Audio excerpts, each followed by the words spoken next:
জেনে নিন আপনারা মায়েরা, আমাদের দেহে থেকে প্রাণটা কোন দিকে বেরোয়। শ্রীমদ্ ভাগবত গীতা, শ্রীমদ্ ভাগবত গীতা কি বললো? আমাদের শরীরে 9টা ছিদ্র আছে, গুনে নেবেন। 2টো কানের ছিদ্র, 2টো চোখের ছিদ্র, 2টো নাকের ছিদ্র, একটা মুখের ছিদ্র, একটা পায়ু, একটা উপস্থ। পায়ু উপস্থ নিচের দিকে, চোখ কান নাক এই 2টো করে ছিদ্র, মুখ একটা, 7টা। যদি কারো মুখ দিকে প্রাণ যায় দেখবেন মরবার সময় হ্যাঁ, যদি কারো চোখ দিকে প্রাণ যায় দেখবেন মরবার সময় চোখ দিয়ে তাকাচ্ছে, ওই দিকে প্রাণ গেছে। কান দিয়ে প্রাণ যায়, কান ফুলে যায়। নাক দিয়ে প্রাণ যায়, নাকের ফুটো ফুলে যায়। দেখবেন এগুলো ওপর দিকে যদি কারো প্রাণ যায়, মানে চোখ নাক কান মুখ, জানবেন ইনি স্বর্গে যাচ্ছে। আর পায়ুপস্থ প্রস্রাবদার পায়খানাদার দিয়ে প্রাণ যায়, কি করে বুঝবেন? মৃত্যুর সময় কেউ যদি পায়খানা করে ফেলে, প্রস্রাব করে ফেলে, শ্রীমদ্ ভাগবত গীতা বলছে তার কিন্তু প্রাণ নিচের দিকে গেল, মানে নরকে গেল। আপনার জন্ম হোক, যথা তথা কর্ম যেন ভালো হয়। মৃত্যুর সময় অনেকে চমকে চমকে ওঠে। আপনার বলেন না কি হচ্ছে তোমার, কে যেন ভয় খাওয়াচ্ছে আমাকে নিয়ে। স্বয়ং যমরাজ ভয় খাওয়াচ্ছে, এত পাপ করেছো, আর থাকার অধিকার নেই, তোমাকে চলে যেতে হবে। নিবেদন আপনাদের সামনে মা, যে যেখানে বসে শুনছেন, মানুষ মারা গেলে স্বর্গে গেল নরকে গেল কি করে বুঝবেন? আর একটা কারণ আছে। যদি আপনারা কেউ ওই কি যেন নাম, ডক্টর পঞ্চানন ভট্টাচার্য জগত আমি একটা বই আছে, পরিষ্কার করে বলেছে, মানুষ কুলে জন্মগ্রহণ করে কেউ যদি ভালো কাজ করে, মৃত্যুর সময় তার মৃত্যুটা মনে হয় ঘুমাচ্ছে গো, ঘুমাচ্ছে। আপনারা বলেন না মরা দেখে এসে, দেখে এলাম দিদি যেন ঘুমাচ্ছে, মরে নাই, জানছেন ইনি স্বর্গে গেলেন। আর আপনার মৃত্যুর পর যদি আপনার মুখ বিভৎস হয়ে যায়, বিকৃত হয়ে যায়, ঘরে এসে 3 দিন ঘুম হয় না, 3 দিন ঘুম হলো না দিদি, মুখটা বিকৃত হয়ে গেছে, জানছেন ইনি যাচ্ছেন নরকে। আপনার মৃত্যুর পরে গ্রাম থেকে যখন নিয়ে যাবে, বলো হরি হরি হরি। পাশাপাশি কেউ যদি বলতে থাকে, ওগো লোকটা খুব কৃষ্ণ ভক্ত ছিল, মেয়েটা খুব কৃষ্ণ ভক্ত ছিল, জানবেন ইনি যাচ্ছেন স্বর্গে, দশা চক্রে ভগবান।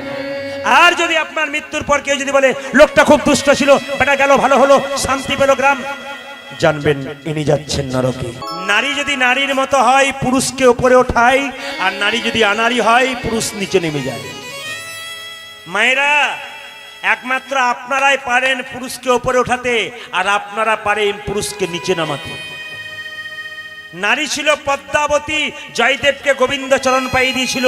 নারী ছিল রামী, রজকিনীর মেয়ে, চণ্ডীদাসকে পদকর্তা তৈরি করেছিল। নারী ছিল কে? চিন্তামণি, যিনি বিল্লমঙ্গলের মতো ব্রাহ্মণকে ভালোবেসে গোবিন্দের চরণ পাইয়ে দিয়েছিল। এই জন্য আপনারা সবাই লক্ষ্য করবেন, নারী একমাত্র পারে পুরুষকে সোজা করতে, পুরুষ কিন্তু নারীকে পারে না। বলবেন কেমন? লক্ষ্য করবেন, বিয়ের সময় দেখবেন মেয়েরা আগে আগে যায় ছাতনা তলায়, আগে আগে যায় না পুরুষ আগে আগে যায়? কোনটা আগে আগে যায়? মেয়ের আগে যায়। হাতে কি ছড়ায়? ওটার মানে কি? বলে কতদিন বিয়ে করেছি আমার কি আর মনে আছে? খই ছড়ানো মনে আছে, মানে মনে নেই। তবে কিছু মনে করবেন না, আজকালকার মেয়েদের একটু মানে, আগেকার মায়েরা স্বামীর নাম টাম করতো না, আজকালকার মেয়েরা দেখবেন স্বামীর নাম করে।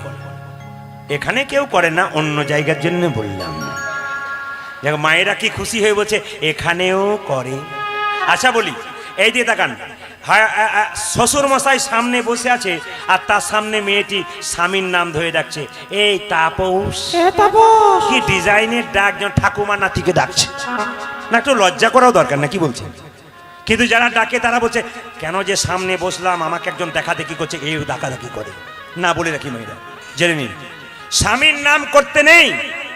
আমার মা বেঁচে আছেন, গত বছর আমার বাবা চলে গেছেন, বাবাকে বলতেন শুনছ গো প্রদীপের বাবা, আমার দিদির নাম দুর্গা, শুনছ গো দুর্গার বাবা, শুনছ গো প্রদীপের বাবা, কিন্তু নাম করতো না।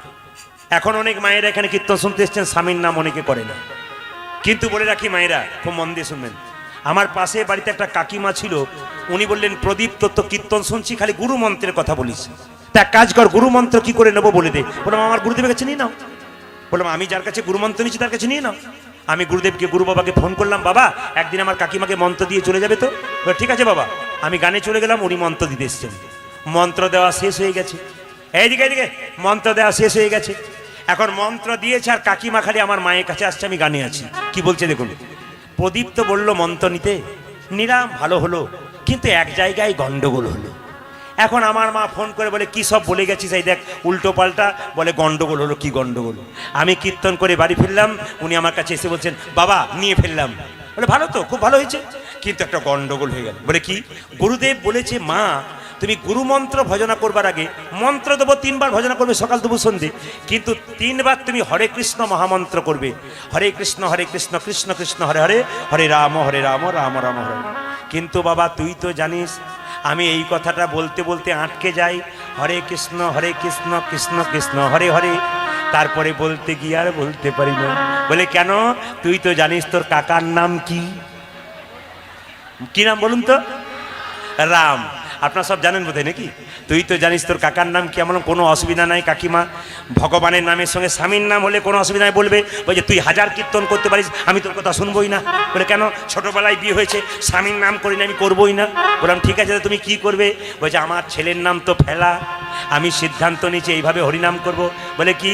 হরে কৃষ্ণ কৃষ্ণ কৃষ্ণ হরে হরে, হরে ফেলার বাবা, হরে ফেলার বাবা, ফেলার বাবা ফেলা। আমি বললাম কাকিমা তোমার যে ঘটে এত বুদ্ধি আছে, আমার আগে জানা ছিল না।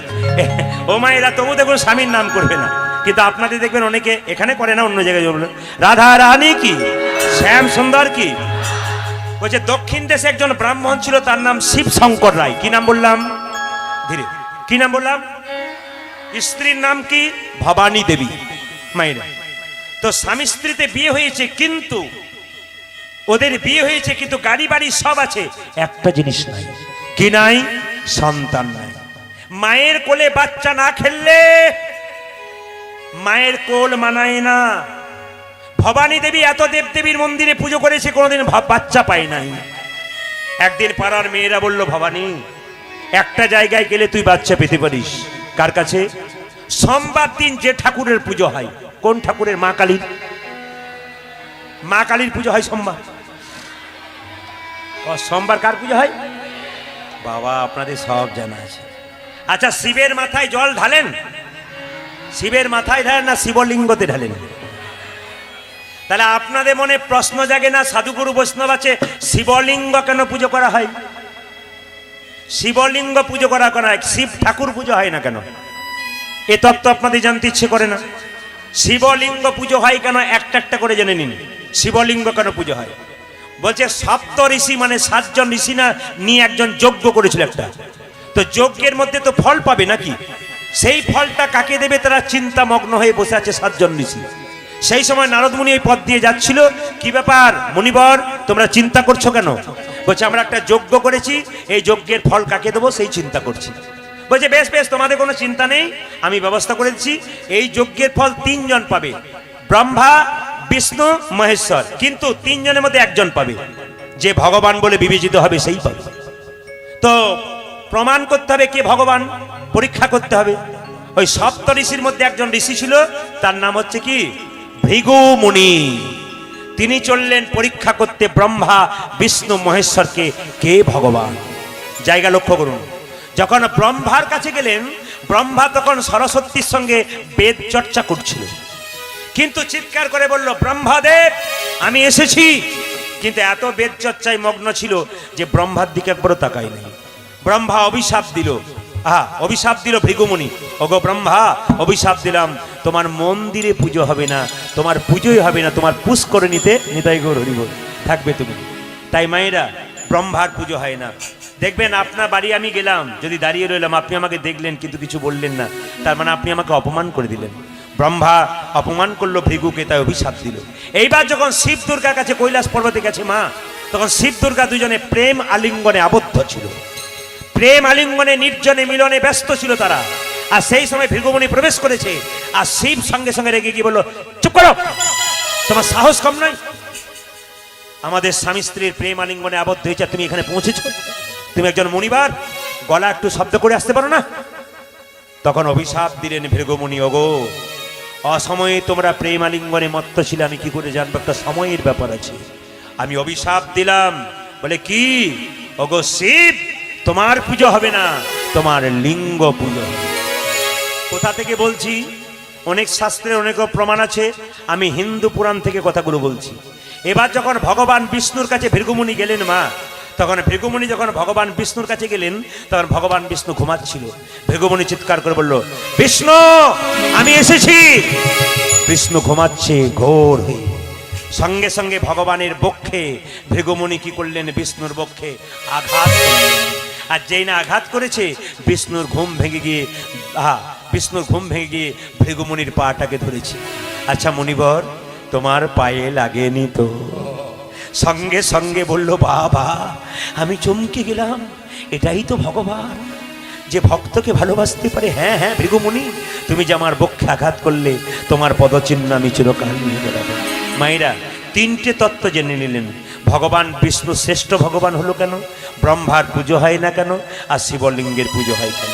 সোমবার দিন বাবার মন্দিরে গিয়ে শুনে রাখুন, ওই ভবানী দেবী তিনটি বেলপাতা গঙ্গা জল নিয়ে গিয়ে চিৎকার করে বলল, জয় বাবা ভোলানাথ, জয় বাবা ভোলা ভোলা,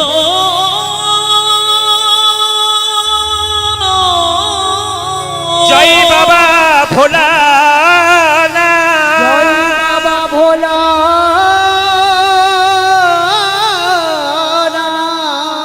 এইদিকে তাকাবেন। ভক্তি যার কৃষ্ণ তার সর্বশাস্ত্রে কয়, ভক্তি না থাকলে কৃষ্ণ দেখিলে কি পাবে। ভোলানাথের আরেক নাম আশুতোষ, অল্পতে সন্তুষ্ট হয়ে যায়, আশুতোষ নাম। যেই না ভবানী দেবী আঁচলটা পেতেছে শিবলিঙ্গের কাছে বেলপাতাটা দিয়ে, কৃপা হয়ে গেল ভক্তির জোরে, সেই বেলপাতাটা তার আঁচলে পড়ল। আর সেই দিন থেকে বিল্বমঙ্গল মায়ের গর্ভে এলো। পদকর্তা বর্ণনা করলেন, কৃষ্ণ বেন্না নদীর তীরে শিবশঙ্কর রায় যেখানে বাস করতো ভবানী দেবী, সেই গ্রামটার নাম হচ্ছে কৃষ্ণ বেন্না গ্রাম। আমি কিছুক্ষণ পর আপনাদের জিজ্ঞেস করবো, কিন্তু গ্রামটার নাম কি বললাম, কৃষ্ণ বেন্না গ্রাম। আর তার পাশ দিয়ে একটা নদী পেরিয়ে গেছে, ওই নদীটার নাম কৃষ্ণ বেন্না নদী। পদকর্তা বলছে, দেখো দেখো বিল্বমঙ্গলের জন্ম হলো। মায়েদের পেটে বাচ্চা থাকলে সাধুগুরু বৈষ্ণবের কাছ থেকে কিছু জিনিস জানতে হয়, বাচ্চা ভালো হয়। আজকে আপনারা যারা কীর্তন শুনতে এসছেন, পরবর্তী ক্ষেত্রে আপনাদের মেয়েদের গর্ভে সন্তান আসবে, আপনার বাড়ির বৌমার গর্ভে সন্তান আসবে। কীর্তন শুনতে আসতে হয়, যেন শিখে যেতে হয়। আমার গুরুদেব বললেন, কীর্তন করবি কিন্তু এমন এমন তত্ত্ব কথা বলবি মানুষের হৃদয়ে লেগে যাবে। বললাম কীরকম? বলছে, গরু যখন খাবার খায় তখন খুব তাড়াতাড়ি খেয়ে নেয়, কিন্তু এক সময় বসে বসে জাবর কাটে। আপনি কথাগুলো শুনবেন, 100টা কথার মধ্যে 10টা কথা যদি ভেতরে রেখে দেন, আর বাড়ি গিয়ে যদি একান্তে বসে বসে কথাগুলো স্মরণ করেন, জীবনে ব্যবহার করতে পারেন, আপনার আত্মীয় স্বজনের সঙ্গে শেয়ার করতে পারেন ফোনে, এগুলো কর তোরও লাভ হবে। মহাপ্রভুর জিনিস আপনারা পাবেন না, আপনাদের কে বলেছে? এই জন্য আপনারা এগুলো করবেন। এই জন্য বলে রাখি মায়েরা, এক একটা করে বলবো, একটু মন দিয়ে শুনবেন। মেয়েদের পেটে বাচ্চা এলে 3টে নিয়ম পালন করতে হয়। আমি বলি নাই, ঠাকুর অনুকূল চন্দ্র বলছেন।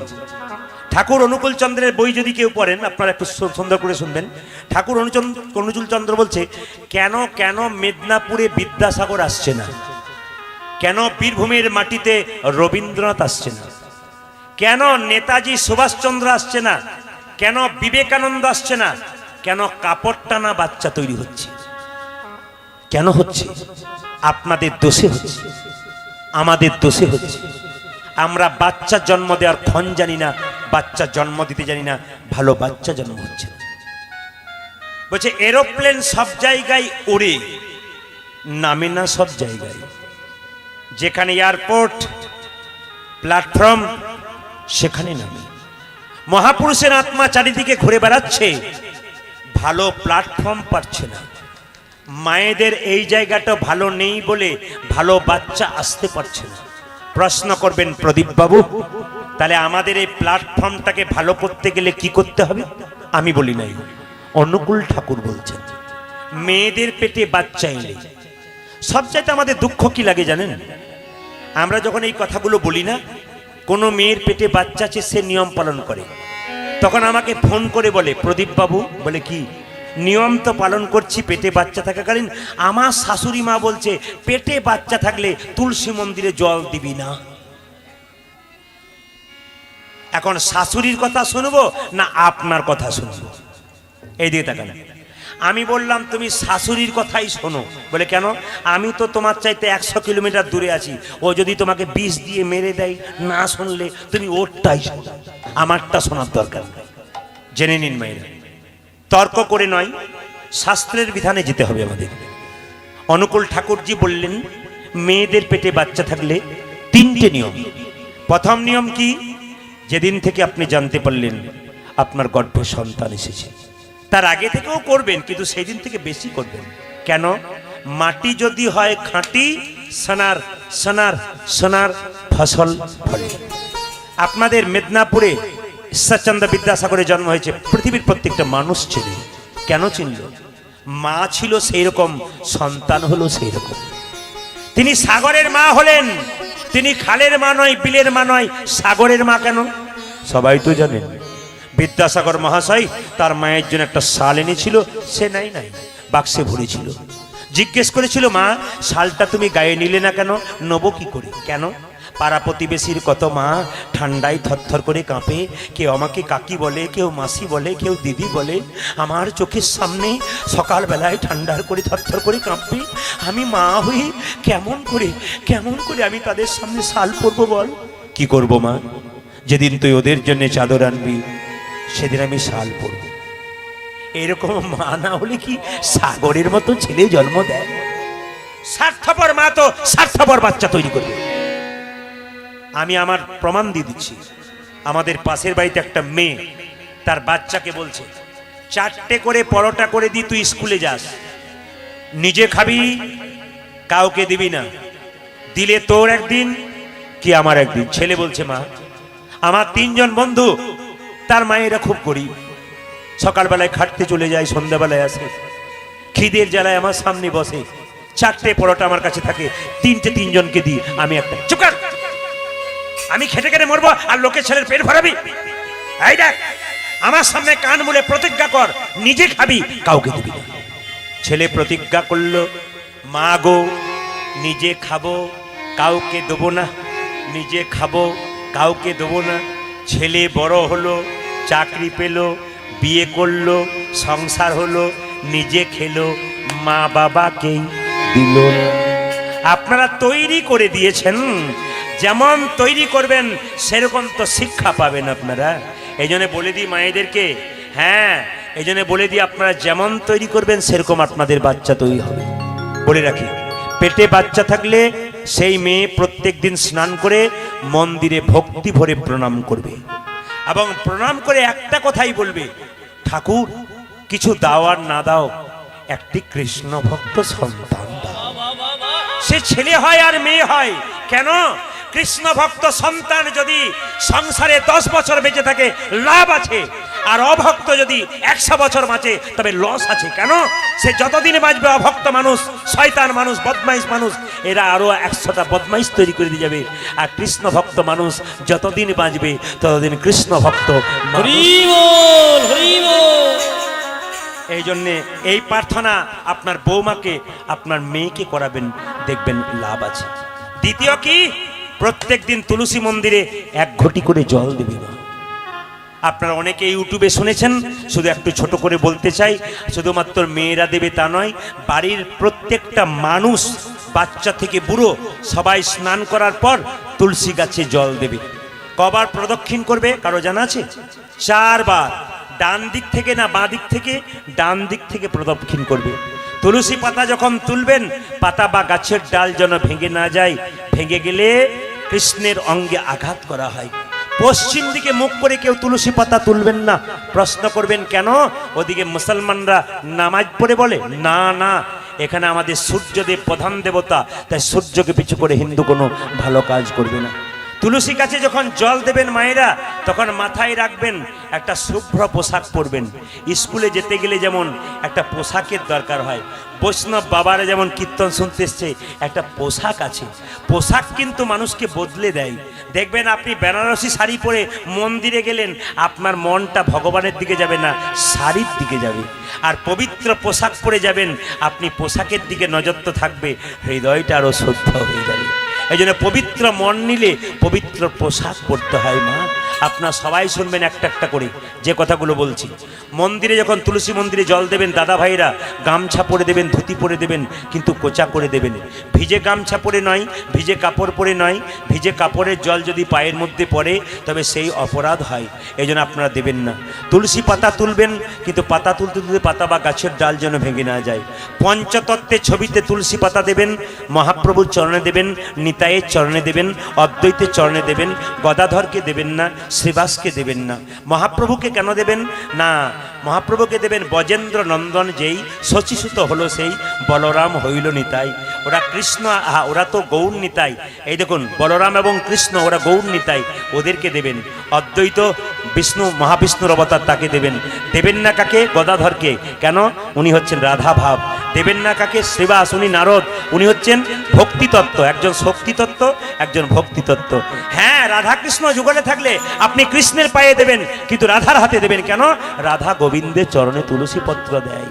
এই জন্য বলে রাখি মায়েরা, বিশেষ বিশেষ দিনগুলোতে তুলসী পাতা তুলতে নেই, কিন্তু দ্বাদশীর দিনে তো 100% তুলবেন না আপনারা। আর বাকি বাকি দিন কিন্তু আমাদের শাস্ত্রে বহুজন বহু মতামত বলে। এই জন্য আমাবস্যা পূর্ণিমার দিন তুলতে পাবেন না, আপনার রবিবার দিন তুলতে পাবেন না, সংক্রান্তির দিন তুলতে পাবেন না। প্রশ্ন করবেন তাহলে প্রত্যেক দিন গোবিন্দের চরণে যারা দীক্ষা নেয়, তুলসী পাতা দেয়, যেদিন তুলতে পাবে না সেদিন কি করবে আপনারা জেনে নিন। আগের দিনে তুলে রেখে দেবেন। একটা তুলসী পাতা একটা পাত্রে 7 দিন ভেজানো থাকে, এতে কোনো ক্ষতি হয় না। তবে হ্যাঁ, যদি ভুলেই যান আপনি, তুলসী পাতা যে মাটির নিচে পড়েছে শুকনো, ওইগুলো কুড়িয়ে যদি আপনি দিতে পারেন, তাতেও কিন্তু আপনার লাভ হয়ে যাবে। তাই যখন তুলসী গাছে জল দেবেন মায়েরা, আরতি করবেন সন্ধ্যাবেলায়, এই গানটা গাইতে গাইতে করবেন। যে মেয়ের পেটে বাচ্চা থাকবে তাকেও শেখাবেন, আপনারও করবেন। হাততালি দিয়ে একবার সবাই দেখি তো আপনারা কেমন লীলা শুনছেন, একটু জোরে বলবেন। যে বাচ্চাটা জন্ম নিল তার নাম কি রাখা হলো? আপনারা বলুন জোরে। যে ঘুমাচ্ছে সে বলুন। নাম রাখা হলো বিল্লমঙ্গল। বিধি তার কপালে কি লিখলো? 5 বছর বয়সে তোর মা হারা হবি। মায়েরা, বিল্লমঙ্গলে যখন 4 বছর বয়স, তার মায়ের একটা রোগ হলো। রোগটার নাম যক্ষা।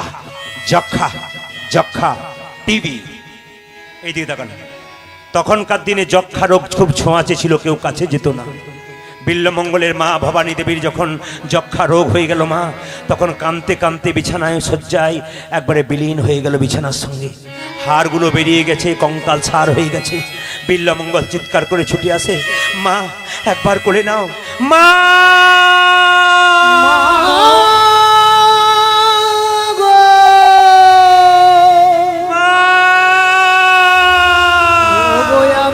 জননে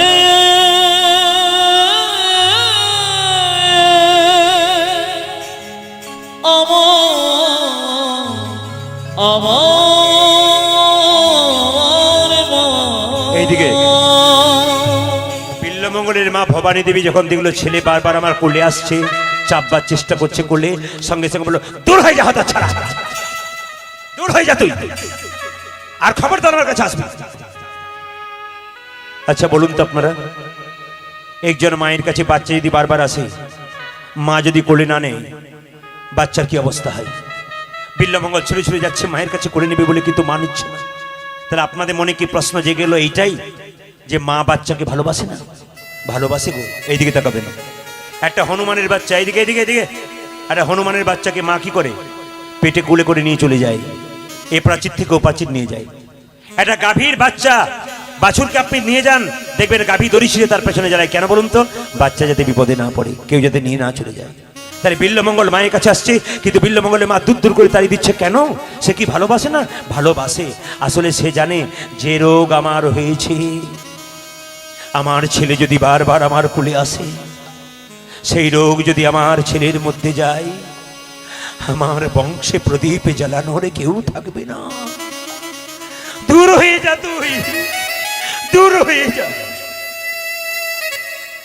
ছেলে কাঁদতে কাঁদতে ঘর থেকে ফিরে যায়। কঙ্কাল সার মা কেঁদে কেঁদে মনে মনে ভাবে, খোকা আমি যে তোকে ভালোবাসি রে, কোলে নিতে পারি না কেন জানিস? তুই যদি আমার মতো হয়ে যাস। পাড়ার ছেলেদেরকে বিল্লমঙ্গল জিজ্ঞেস করে, তোদের মায়ের কাছে তোরা যাস, তোর মা তাড়িয়ে দেয় না? কোলে নেই তো, আমার মা তাড়িয়ে দেয় কেন? হঠাৎ একদিন বিল্লমঙ্গল তার মায়ের কাছে জোর করে এসে মায়ের কোলে ঝাঁপিয়ে পড়ল। আর যে না ঝাঁপিয়ে পড়লো মা, মায়ের মুখ থেকে ফোঁটা ফোঁটা রক্ত বিল্বমঙ্গলের হাতে পড়ল। ছোট্ট বিল্বমঙ্গল প্রশ্ন করল, মা হাতের মধ্যে কি? বাবা, পরপারে যাবার নিমন্ত্রণ পত্র। আমি আর বেশি দিন বাঁচবো না, আমি চলে যাব। কোথায় যাবে তুমি? অনেক দূরে চলে যাব। মা, তুমি যেখানে যাবে আমিও তো। চুপ কর, হতো ভালো, চুপ কর। আমি চলে যাব, তুই কেন যাবি? সন্তান বুঝতে পারে না মা কি বলে। একদিন রাস্তা এদিকে এদিকে এদিকে এদিকে এদিকে হাসির শেষ নাই। তিলক করেছো মা, মালা করেছো, আর দুজনে গল্প করে হাসছো, তাই বললে হবে? হরে কৃষ্ণ। এদিকে বিল্বমঙ্গল যখন রাস্তায় খেলা করছে, পাড়া একটা ছেলে বলল, বিল্ল তোর মা আর না, ওরে বিল্ল তোর মা আর না, তোর মা তোকে চিরকালের জন্য ছেড়ে গেছে।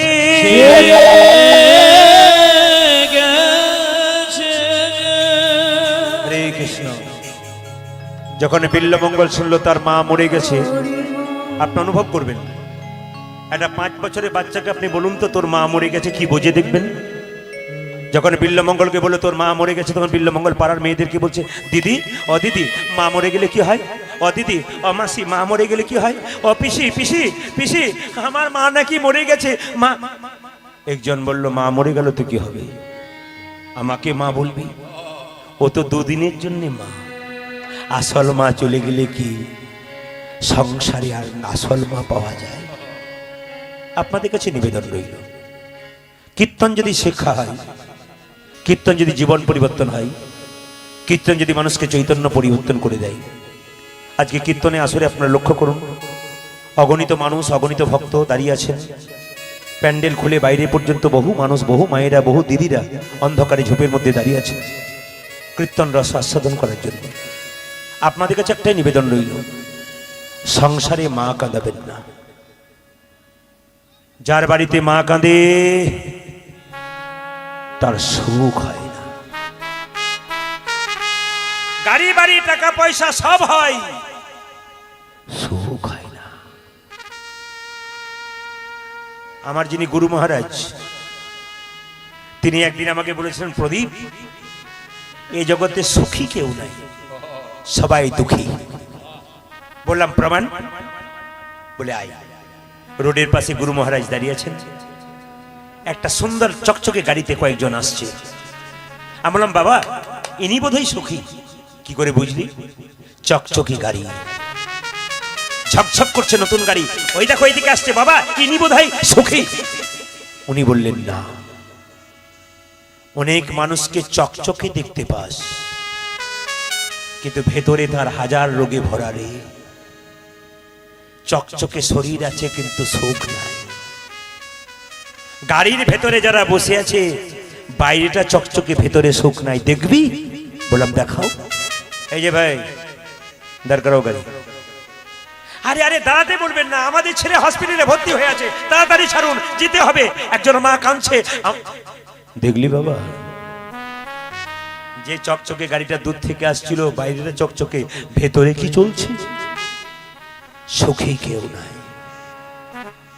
বিরাট বড় দালান তৈরি করেছে, সোনার পালঙ্ক করেছে, ঘুমোবার সময় 1 টাকার ঘুমের ট্যাবলেট না খেলে রাত্রিতে ঘুম হয় না। কিন্তু কৃষ্ণ ভক্ত যারা হয়, হরিনাম করতে করতে কখন যে ঘুমিয়ে পড়ে, কোনো রোগ নাই, কোনো টেনশন নাই, কোনো শোক নাই। কেন নাই? সে যে গোবিন্দ চরণে নিজেকে সমর্পণ, গোবিন্দের চরণে সমর্পণ করুন। আপনাদের কাছে নিবেদন রইল, কৃষ্ণকে ডাকার দরকার নাই, কৃষ্ণকে পুজো করার আপনার দরকার নাই। ঘরের দেব দেবী দুটোকে যদি পুজো করতে পারো। সুদামাকে কৃষ্ণ বলেছিল, সুদামা, এই জগতে প্রথম গুরু তোর বাবা মা, যার থেকে জন্ম ফেলি পৃথিবীর আলো দেখলি, সে যদি কাঁদে 1000 বার কৃষ্ণ বলে কাঁদ, আমি তোকে কোনোদিন কৃপা করব না। দ্বিতীয় গুরু ব্রাহ্মণ, যে বেদকর্ম কুলধর্ম করে আমাদের ভবপারের পথ পরিষ্কার করে। ভগবান নিজেকে তৃতীয় গুরু বললেন। কেন? তিনি বললেন তেষাং সতত যুক্তনাং ভজতাং প্রীতিপূর্বকং দদামি বুদ্ধি যোগং তং নমামি মাম পর্যন্তিতে। তার মানে কি মা? এইদিকে তাকান। বলছে যে তেষাং সতত যুক্ত নাং, যে আমার নামের সঙ্গে যুক্ত থাকবে, ভজতাং প্রীতিপূর্বকং, আমাকে ভজনা করবে ভালোবাসার সঙ্গে, দাদা আমি বুদ্ধি যোগং, আমি তাকে বুদ্ধি দান করব, তং নামা আমি মামো পর্যন্তিতে, আমাকে না ভক্ত প্রহ্লাদ কত ছোট ছিল, বুদ্ধি ছিল, আমিই তো তাকে বুদ্ধি জোগাড় করলাম। ভক্ত রঘুনন্দন ছোট্ট বাচ্চা ছিল, তার হাতে নাড়ু খেলাম কেন? বুদ্ধিটা কে জোগালো? আমি জোগালাম। ওরে, শুধু চোখের জলে কাঁদতে হবে। সংসারে মা বাবা কেমন? মুসলমানদের একটা ধর্মগ্রন্থ আছে দিনে তালিম। बाप ने जन्म दिया उछली हुई पानी से, माँ ने जन्म दिया अपना कुनबा अपना जान का कुर्बानी से। माने की মা তো বাচ্চাকে জন্ম দিয়েছে, বাবা তো দুদিন আনন্দ করেছে, কিন্তু যার পেটের বাচ্চা আছে সে একমাত্র বোঝে বাচ্চা জন্ম দেওয়ার কষ্ট কি। আপনাদের কাছে নিবেদন রইল, একটা দামি কথা বলবো, বাস্তবের সঙ্গে মিলিয়ে সবাই মাথায় রাখবেন। কি মাথায় রাখবেন? কারো ছেলেকে কেউ কেড়ে নেবেন না। আপনি যদি কারো ছেলে কেড়ে নিন, আপনাকে আপনার ছেলে একদিন হারাতে হবে।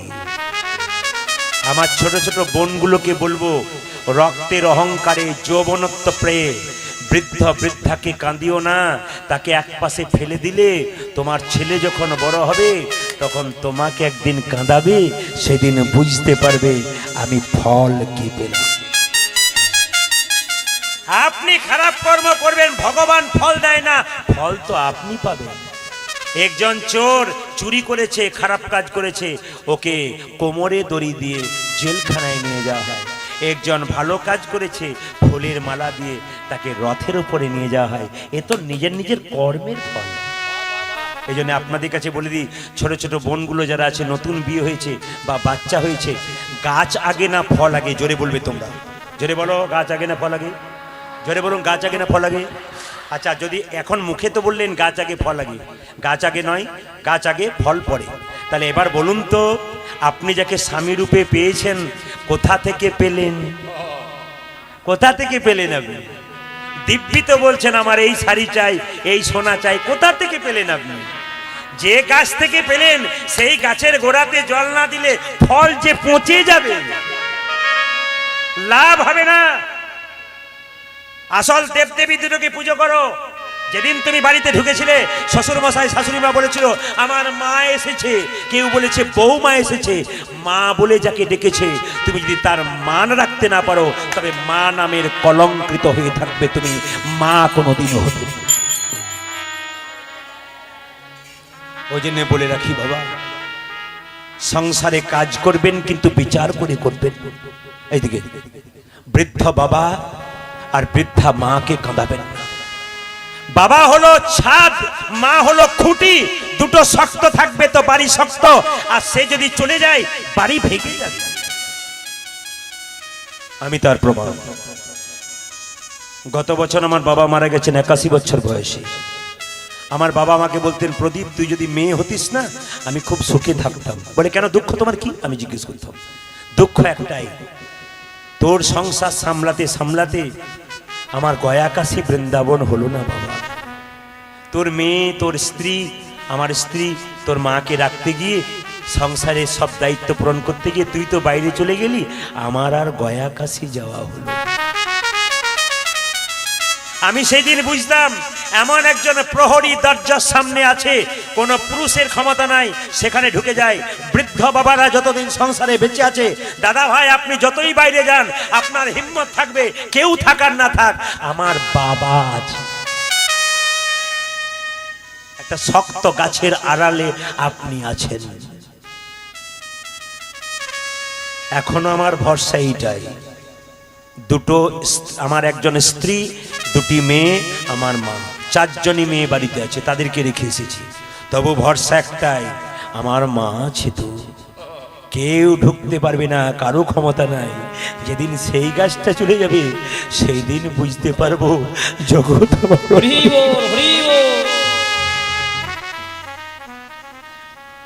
মেয়েরা দেখবেন বাপের বাড়ি যায় না কখন থেকে বলুন তো? যখন থেকে মা মারা যায়।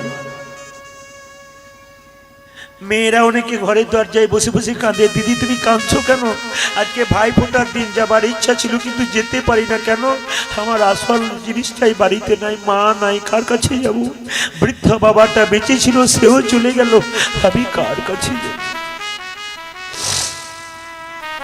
মা কাকে বলে তাকিয়ে দেখুন। সবাইকে খাইয়ে দেওয়ার পর যখন হাঁড়িতে আর কিছুই থাকে না, বাড়ির সবাই খেয়ে নেয়, এরই তো নাম মা। সবাইকে দিয়ে হাঁড়িতে কিছু থাকে না, শুকনো মুড়ি চিবি, তবু একবারও বলে না আজ আমি খেতে পেলাম না। যিনি শুধু দিয়েই গেলেন, নিতে চাইলেন না, তিনি মা। ছেলে যদি বাইরে থাকে, মা দেখবেন ঘুমোয় না, বারবার ছটফট করে, দরজা খুলে আর বার হয়। কেন? আমার খোকা না এলে আমি ঘুমাবো না। বাড়ির যদি ছেলে রাগ করে চলে যায়, বাড়ির সবাই খায়, একজন খায় না, মা। কেন? সন্তান না খেলে মা কখনো খেতে পারে না। বাড়িতে বড় বড় মাছের পিস রান্না করার পর সবার পাতে বড় বড় পিসগুলো দিয়ে যে ছোট পিসটা নিজের থালায় নেয়, এরই নাম মা। এই দেবীটাকে আগে পুজো করো, একে যদি কাঁদাও তোমার সুখ হবে না দাদা। গাড়ি বাড়ি টাকা দিনের পর দিন দাঁড়ানো হবে, কিন্তু ভেতরের যন্ত্রণা তোমার কোনোদিন মরবে না। আর মা কাকে বলে জেনে নিন আপনারা। আর মা কাকে বলে জেনে নিন। হসপিটালে বাচ্চা হতে গেছে, ডাক্তার বাবু বলছে মায়ের বাচ্চা আসার নেই, ছেলে বাঁচতে পারে। মা তখন মৃত্যুর সঙ্গে লড়াই করতে করতে ডাক্তার বাবুকে ডেকে বলে, ডাক্তার বাবু আমি যদি মরে যাই, মরে যাব, মৃত্যুর আগে আমার খোকাকে একবার দেখতে।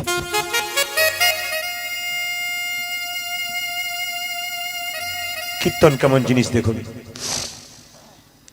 এতক্ষণ আপনারা হাসছিলেন, আনন্দ করছিলেন, তালি দিচ্ছিলেন। কীর্তন এইরকমই হয়। হাজার হাজার মানুষ কাঁদে, হাজার হাজার মানুষ হাসে, হাজার হাজার মানুষ নাচে। কালকে আমি হাওড়ার মেমারিতে ছিলাম, একজন সাধু বাবা আমার সামনে বসে কীর্তন শুনছিলেন। কীর্তনের শেষে বললেন, কীর্তনটা হচ্ছে এইরকমই, ক্রন্দন, নর্তন, হাস্য। নাচবেও, কাঁদবেও, হাসবেও। যদি তুমি নিজে কাঁদতে না পারো, কাকে তুমি কাঁদাবে? আপনাদের কাছে নিবেদন রইল, মা কাঁদাবেন না। সবচেয়ে দুঃখের ব্যাপার কি জানেন? একটা মায়ের পেটে একটা বাচ্চা 10 মাস 10 দিন জায়গা হয়, সেই ছেলে যখন বড় হয়ে কলকাতায় ফ্ল্যাট কেনে, মা বাবার সেখানে একদিনের জন্য জায়গা হয়। তবে একটা কথা বলে যাই আপনাদেরকে, যদি কাউকে কাঁদান, আপনি তৈরি হয়ে থাকুন কাঁদবার জন্যে। গত কয়েকদিন আগে আমি হুগলিতে গান করছিলাম, একজন মেয়ে এসে প্রশ্ন করছে, বয়স্ক, বাবা প্রদীপ তুমি তো মায়ের সম্বন্ধে অনেক কথা বলো, আমি বড় হতভাগী। বলে কেন? কেন তুমি হতভাগী? একটা ছেলে ডাক্তার, একটা ছেলে ইঞ্জিনিয়ার, তারা নিজের বাড়িতে থাকে, আমি ভাত পাই না বাবা, খাবার জন্য দরজায় ঘুরতে হয়। জিজ্ঞেস করলাম, মা অপরাধ যদি না নিও, আমি তোমার ছেলের মতো একটা কথা জিজ্ঞেস করব, অপরাধ নেবে না তো? বলে না। আচ্ছা বলো তো মা, তোমার পেছন দিকে তাকিয়ে দেখেছো? বলে না তো। তোমার শ্বশুর শাশুড়িকে তুমি দিয়েছিলে? আর উত্তর নাই। আমি বললাম, মা আমাকে সত্যি কথা বলতে হবে, দিয়েছিলে? না। আমি কি করব বলুন? আপনি তো ফল ভোগ করছেন। আজকে রক্তের অহংকারে গরমে যে কাজটা করছেন, এ শরীর আপনার চিরকাল থাকবে না। সেই দিন বুঝবেন আপনি কি করলেন। মায়ের মতো আপন আর কেউ হয় না। বিল্লমঙ্গল কি করলো জানেন? মায়ের বুকের সামনে কি জ্বলে হলো, মা। আমি জানি আপনারা যারা কীর্তন শুনতে এসেছেন তারা গুরুমন্ত্র নিয়েছেন, এজন্য আপনাদের হাত তুলতে বলবো না। তবে গুরুমন্ত্র যারা নেবেন সেটাকে যত্ন করে রাখতে হবে। কিন্তু মন্ত্র দিল, আপনি ভজন করলেন না, তাহলে সে মন্ত্র নষ্ট হয়ে যাবে। কিন্তু বীজ আপনি মাটিতে পুঁতলেন, কিন্তু অঙ্কুর হলো, জল দিলেন না, সার দিলেন না, গাছ কিন্তু হবে না। এই জন্য শুধু মন্ত্র নিলে হবে না। লোকের কাছে বলবেন আমি মন্ত্র নিয়েছি, কিন্তু মন্ত্রের সাধনা করবেন না, তাহলে আপনার উন্নতি হবে না। ক্লাস 1-এ ভর্তি হলেন, আপনি বই পড়বেন না, শুধু স্কুল যাবেন, তা বললে তো আপনাকে হবে না। আপনাকে পড়তে হবে। আপনি মন্ত্র নিলেন, আপনি ভজন করবেন না তা বললে কিন্তু হবে না, আপনাকে ভজন করতে হবে। সাধিতে সাধিতে যাবে প্রেমাঙ্কুর হবে, সাধুর সাধনা তত্ত্ব জানিবাসে তবে। আপনার মায়েদের সংখ্যা এখানে বেশি বলে একটা ছোট্ট প্রমাণ আপনাদের দিদি। মায়েরা গুরু মন্ত্র নেবেন কিন্তু সাধন ভজন করবেন, নইলে ঠকবেন কিন্তু। একটা ছোট্ট প্রমাণ দিদি।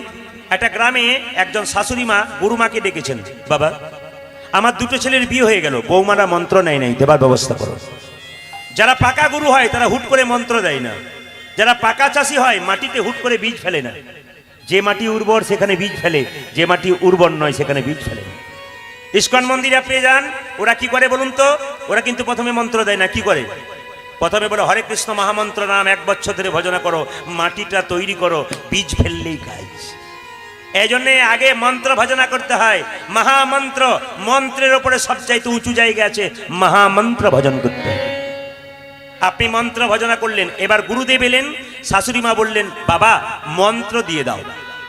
গুরু বাবা মনে মনে ভাবলো মন্ত্র দেবো, কিন্তু আগে পরীক্ষা করে দেখবো ঠিক ঠিক নেবার উপযোগী হয়েছে কিনা। দেখুন যারা পাকা গুরু হয় তারা দেখলেই বুঝতে পারে কোনগুলো কাঁচা কোনগুলো পাকা, সাধনার দ্বারা জানতে পারে। এই জন্যে আপনারা লক্ষ্য করবেন, যখনই দুটি বৌমা এলো, বৌমা প্রণাম করো, গুরুদেব এসেছেন। তা বড় বৌমা যখন প্রণাম করলো, গলায় কাপড়টা দিয়ে উপর হয়ে প্রণাম করে বলল বাবা ভালো আছেন তো? হ্যাঁ মা। মন্ত্র নেবে? হ্যাঁ হ্যাঁ আমি মন্ত্র নেব। বেশ বেশ ছোট বৌমা এসো। ছোট বৌমা প্রণাম করলো, তাচ্ছিল্য ভরে, মানে স্কিন টাচ প্রণাম করলো আর কি। স্কিন টাচ প্রণাম মানে জানেন আপনারা? এখন আর প্রণামে বাহার না, স্কিন টাচ প্রণাম, স্কিন টাচ। ও ভালো করে এর স্কিন টাচ প্রণাম দেখে কিন্তু গুরু বুঝে নিয়েছে এ কেমন টাচ করছে। বৌমা তুমি মন্ত্র নেবে? ছোট বৌমা বলল শাশুড়ি মা বলছিল তো নিলে হতো। দেখলে একটা কাঁচা একটা পাকা, দুটো জমি একসঙ্গে উর্বর করবো, তারপরে দেবো। একটা তো উর্বর হয়েছে, একটাকে দিলে হবে না, দুটো দিতে হবে। সঙ্গে সঙ্গে বলো বৌমা তোমাদের দুজনকে কিছু ছোলার দানা দিলাম, ছোলার দানা। বড় বৌমা তুমি যত্ন করে রেখো, ছোট বৌমা তুমি যত্ন করে রেখো। 1 বছর পরে এসে দেখবো তোমরা কেমন যত্ন করেছো। আগামী পূর্ণিমাতে আমি তোমাদের মন্ত্র দেবো। তা আগামী রাস পূর্ণিমাতে গুরুদেব আবার এলেন। তা বড় বৌমাকে বললে, ছোট বৌমা কি করলো দেখুন, ওই ছোলার দানাগুলো বাক্সের ভেতরে নিয়ে গিয়ে কাপড়ে পুটলিতে বেঁধে দিল। আর বড় বৌমা কি করলো, সেই বুটের দানাগুলোকে, ছোলার দানাগুলোকে তুলসী তলার কাঁচামাটিতে ছড়িয়ে দিল। এখন মনে মনে ভাবছে ছোট বৌমা, ও তো অবজ্ঞা করে ফেলে দিয়েছে মাটিতে, আর আমি যত্ন করেছি বাক্সের ভিতরে। 1 বছর পর যখন ডাকলো, কই গো বড় বৌমা তুমি তোমার ছোলার দানাগুলো নিয়ে এসো। যখন বড় বৌমা ছোলার দানা নিয়ে এলো, চকচকে ছোলার দানা। জিজ্ঞেস করলো বৌমা তোমার দানাগুলো চকচকে হলো কেন? বাবা যেদিন আপনি ছোলার দানা দিয়েছিলেন সেদিন আমি অতীব যত্ন করে তুলসী তলার কাঁচা মাটিতে ছড়িয়ে দিয়েছিলাম। ওর থেকে অঙ্কুর হলো, গাছ হলো, ফল হলো, বাড়ির সবাই খেলো। খাবার পর তারপর যত্ন করে প্রতিদিন নাড়াচাড়া করে দেখতাম ঠিক আছে কিনা। বাহ তুমি তো মন্ত্র নেবার উপযোগী হয়েছো। কই গো ছোট বৌমা তুমি নিয়ে এসো।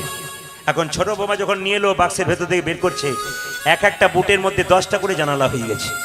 কেন বলুন তো? ও তার নাড়াচাড়া করে না, ওই যে ঢুকিয়েছে বেঁধে একটা ছাতু হয়ে গেছে। বাবা যত্ন করে রেখেছিলাম, কাজ হয় না।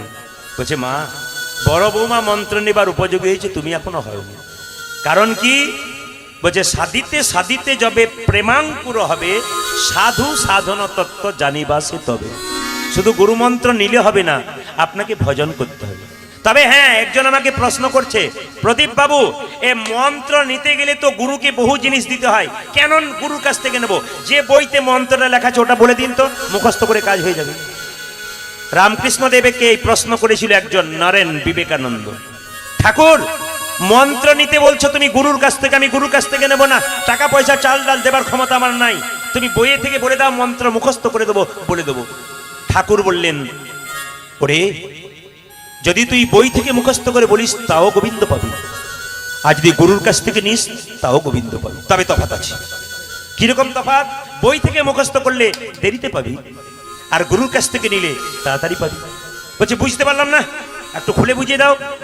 গঙ্গার ঘাটে দক্ষিণেশ্বরে বসেছিল, একদিকে রামকৃষ্ণ একদিকে নরেন।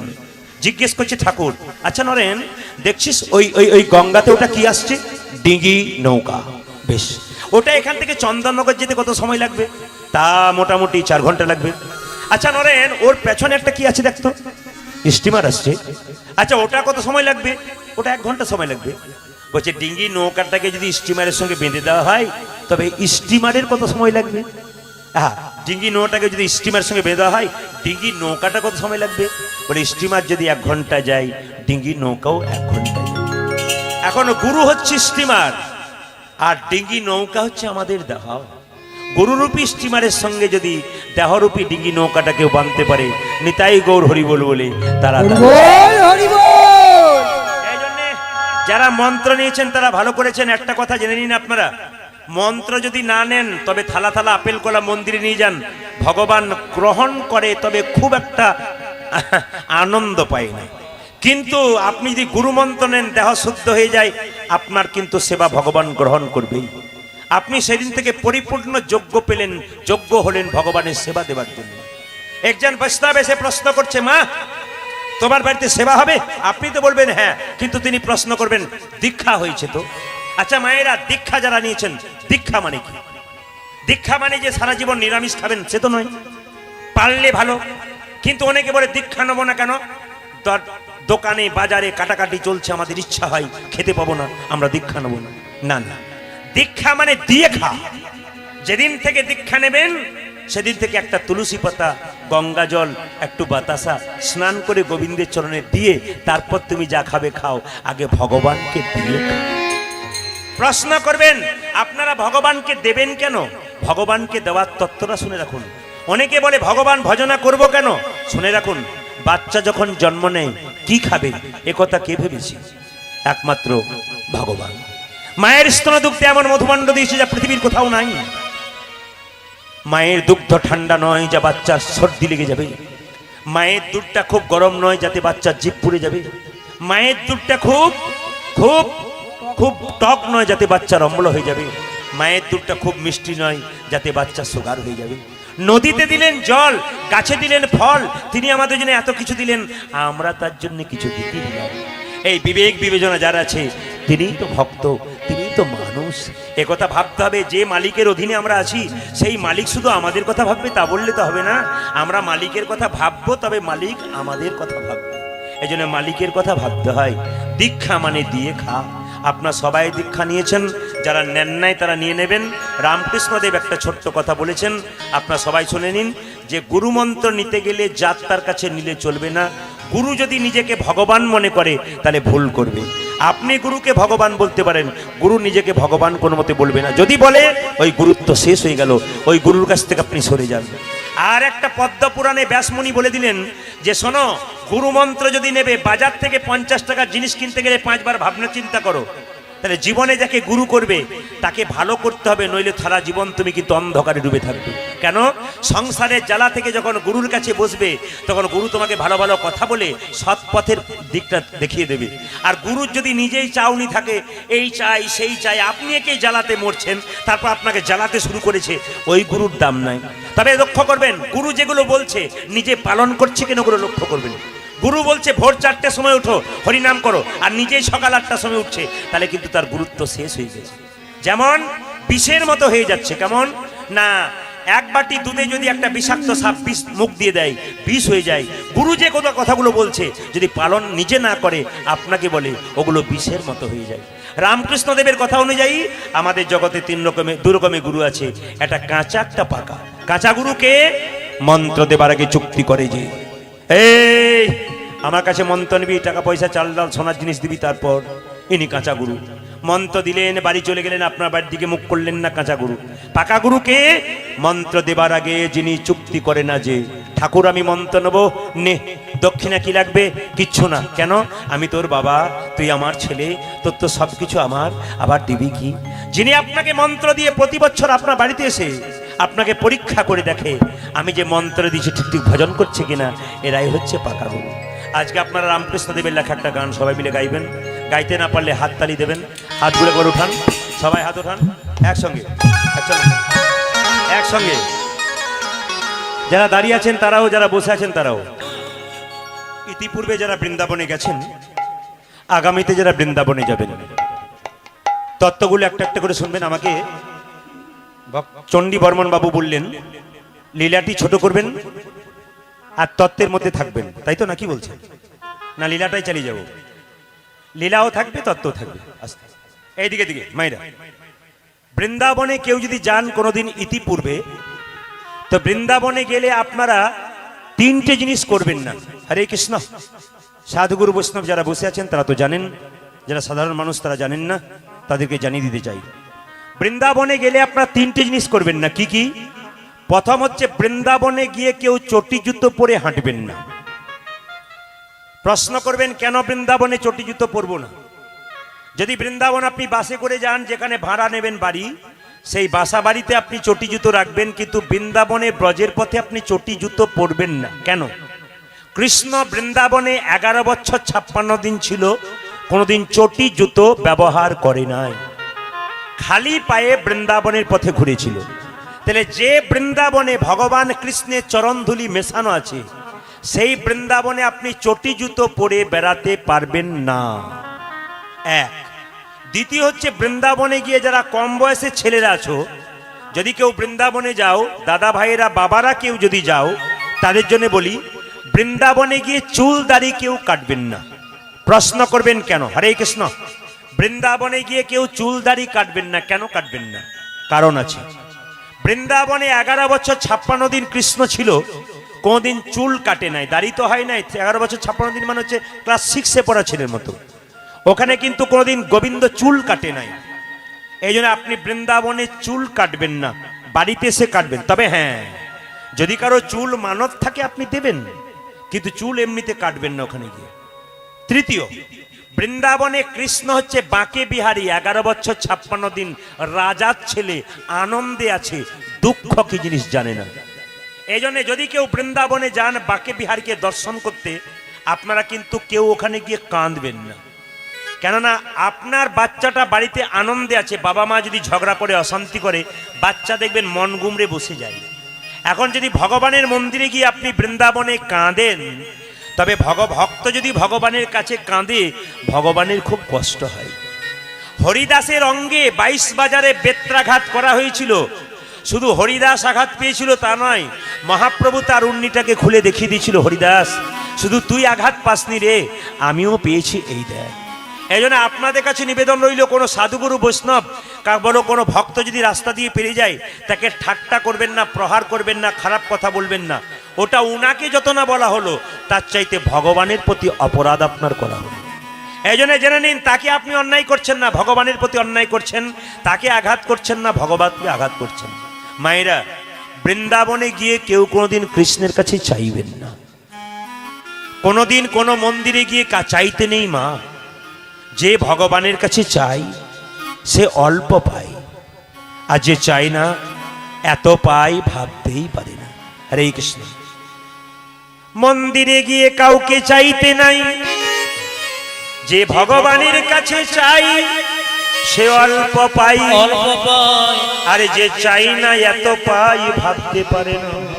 বাবা প্রমাণ নেবেন, শাস্ত্রের প্রমাণ দিয়ে দিই আমি। ভগবান কৃষ্ণের পরম বন্ধু সুদামা কৃষ্ণের কাছে গিয়েছিল। তো যাবার আগে তার স্ত্রী বসুন্ধরা তাকে একদিন বলছে, স্বামী একবেলা খেতে পাই, একবেলা খেতে পাই না, এত অভাব আমাদের সংসারে। কৃষ্ণ নাকি তোমার বন্ধু, সে নাকি দ্বারকার রাজা, তার কাছে গেলে যদি কিছু দেয় তুমি দাও, যাও। কিন্তু ভক্ত যারা পাকা হয় বাবা, ভগবানের কাছে চাইতে নাই। বসুন্ধরাকে চিৎকার করে বলল, বসুন্ধরা আজ বললে আর কোনোদিনে কথা বলবে না, আমার বন্ধুর কাছে আমি কিছু চাইতে পারবো না। কিন্তু স্ত্রী খুব ভক্তিমতী হলে স্বামীকে ভগবানের কাছে পৌঁছে দেয়। তার প্রমাণ দেখুন, বলছে, স্বামী না না, তোমাকে চাইতে বলি নাই, অনেকদিন তোমার বন্ধুর সঙ্গে একবার দেখা হয় নাই, দেখা তো করে এসো। স্ত্রী মনে মনে ভাবছে, দেখা করতে গেলেই তো কিছু পাবে, আমি পাঠিয়ে দেব। কিন্তু প্রশ্ন করলো সুদামা, বসুন্ধরা বন্ধু যদি বন্ধুর কাছে বহুদিন পরে যায়, তবে কিছু নিয়ে যেতে হয়। জিজ্ঞাসা করলো, আচ্ছা স্বামী, তোমার বন্ধু কৃষ্ণ কি খেতে ভালোবাসে? মায়েরা, কৃষ্ণ কিন্তু চিড়ের নাড়ু খেতে ভালোবাসে, গুড় দিয়ে তৈরি চিড়ের নাড়ু। সঙ্গে সঙ্গে তার স্ত্রী বলল, স্বামী তোমার চিন্তা নাই, একবেলা খেতে পাই, একবেলা খেতে পাই না, কিন্তু ভগবানের জন্য ভিক্ষা করতে আমি ভয় পাই না। তার স্ত্রী বসুন্ধরা পূর্ব পশ্চিম উত্তর দক্ষিণ চারিদিকে ভিক্ষা করতে গেল। মা চার বাড়িতে চার মুষ্টি চিড়ে পেল, কিন্তু গুড় পেল না। স্বামীকে বলছে, স্বামী তোমার মনের ইচ্ছা আমি পূর্ণ করতে পারলাম না। কেন? ভগবান কৃষ্ণ তো চিড়ের নাড়ু পছন্দ করে, কিন্তু আমি শুকনো চিড়ে পেলাম, কিন্তু গুড় পেলাম না। তবে হ্যাঁ, চিড়ের নাড়ু দিতে পারো না পারো, চিড়ে তো নিয়ে যেতে পারবে। তার স্ত্রী কি করলো দেখুন মা, স্বামীর গামছাতে এক মুষ্টি চিড়ে বেঁধে দিল, শুকনো চিড়ে। স্বামী চাইলে দেবে, না চাইলে দেবে না। যদি চাই হ্যাঁ রে তুই কি এনেছিস তবে দেবে, নইলে আবার ফেরত নিয়ে। তত্ত্ব যদি শুনতে হয় একটু জোরে বলুন, রাধা রানী কি। যে পরিমাণ ভক্তদের জোরে আশা করছিলাম, রাধা রানী কি।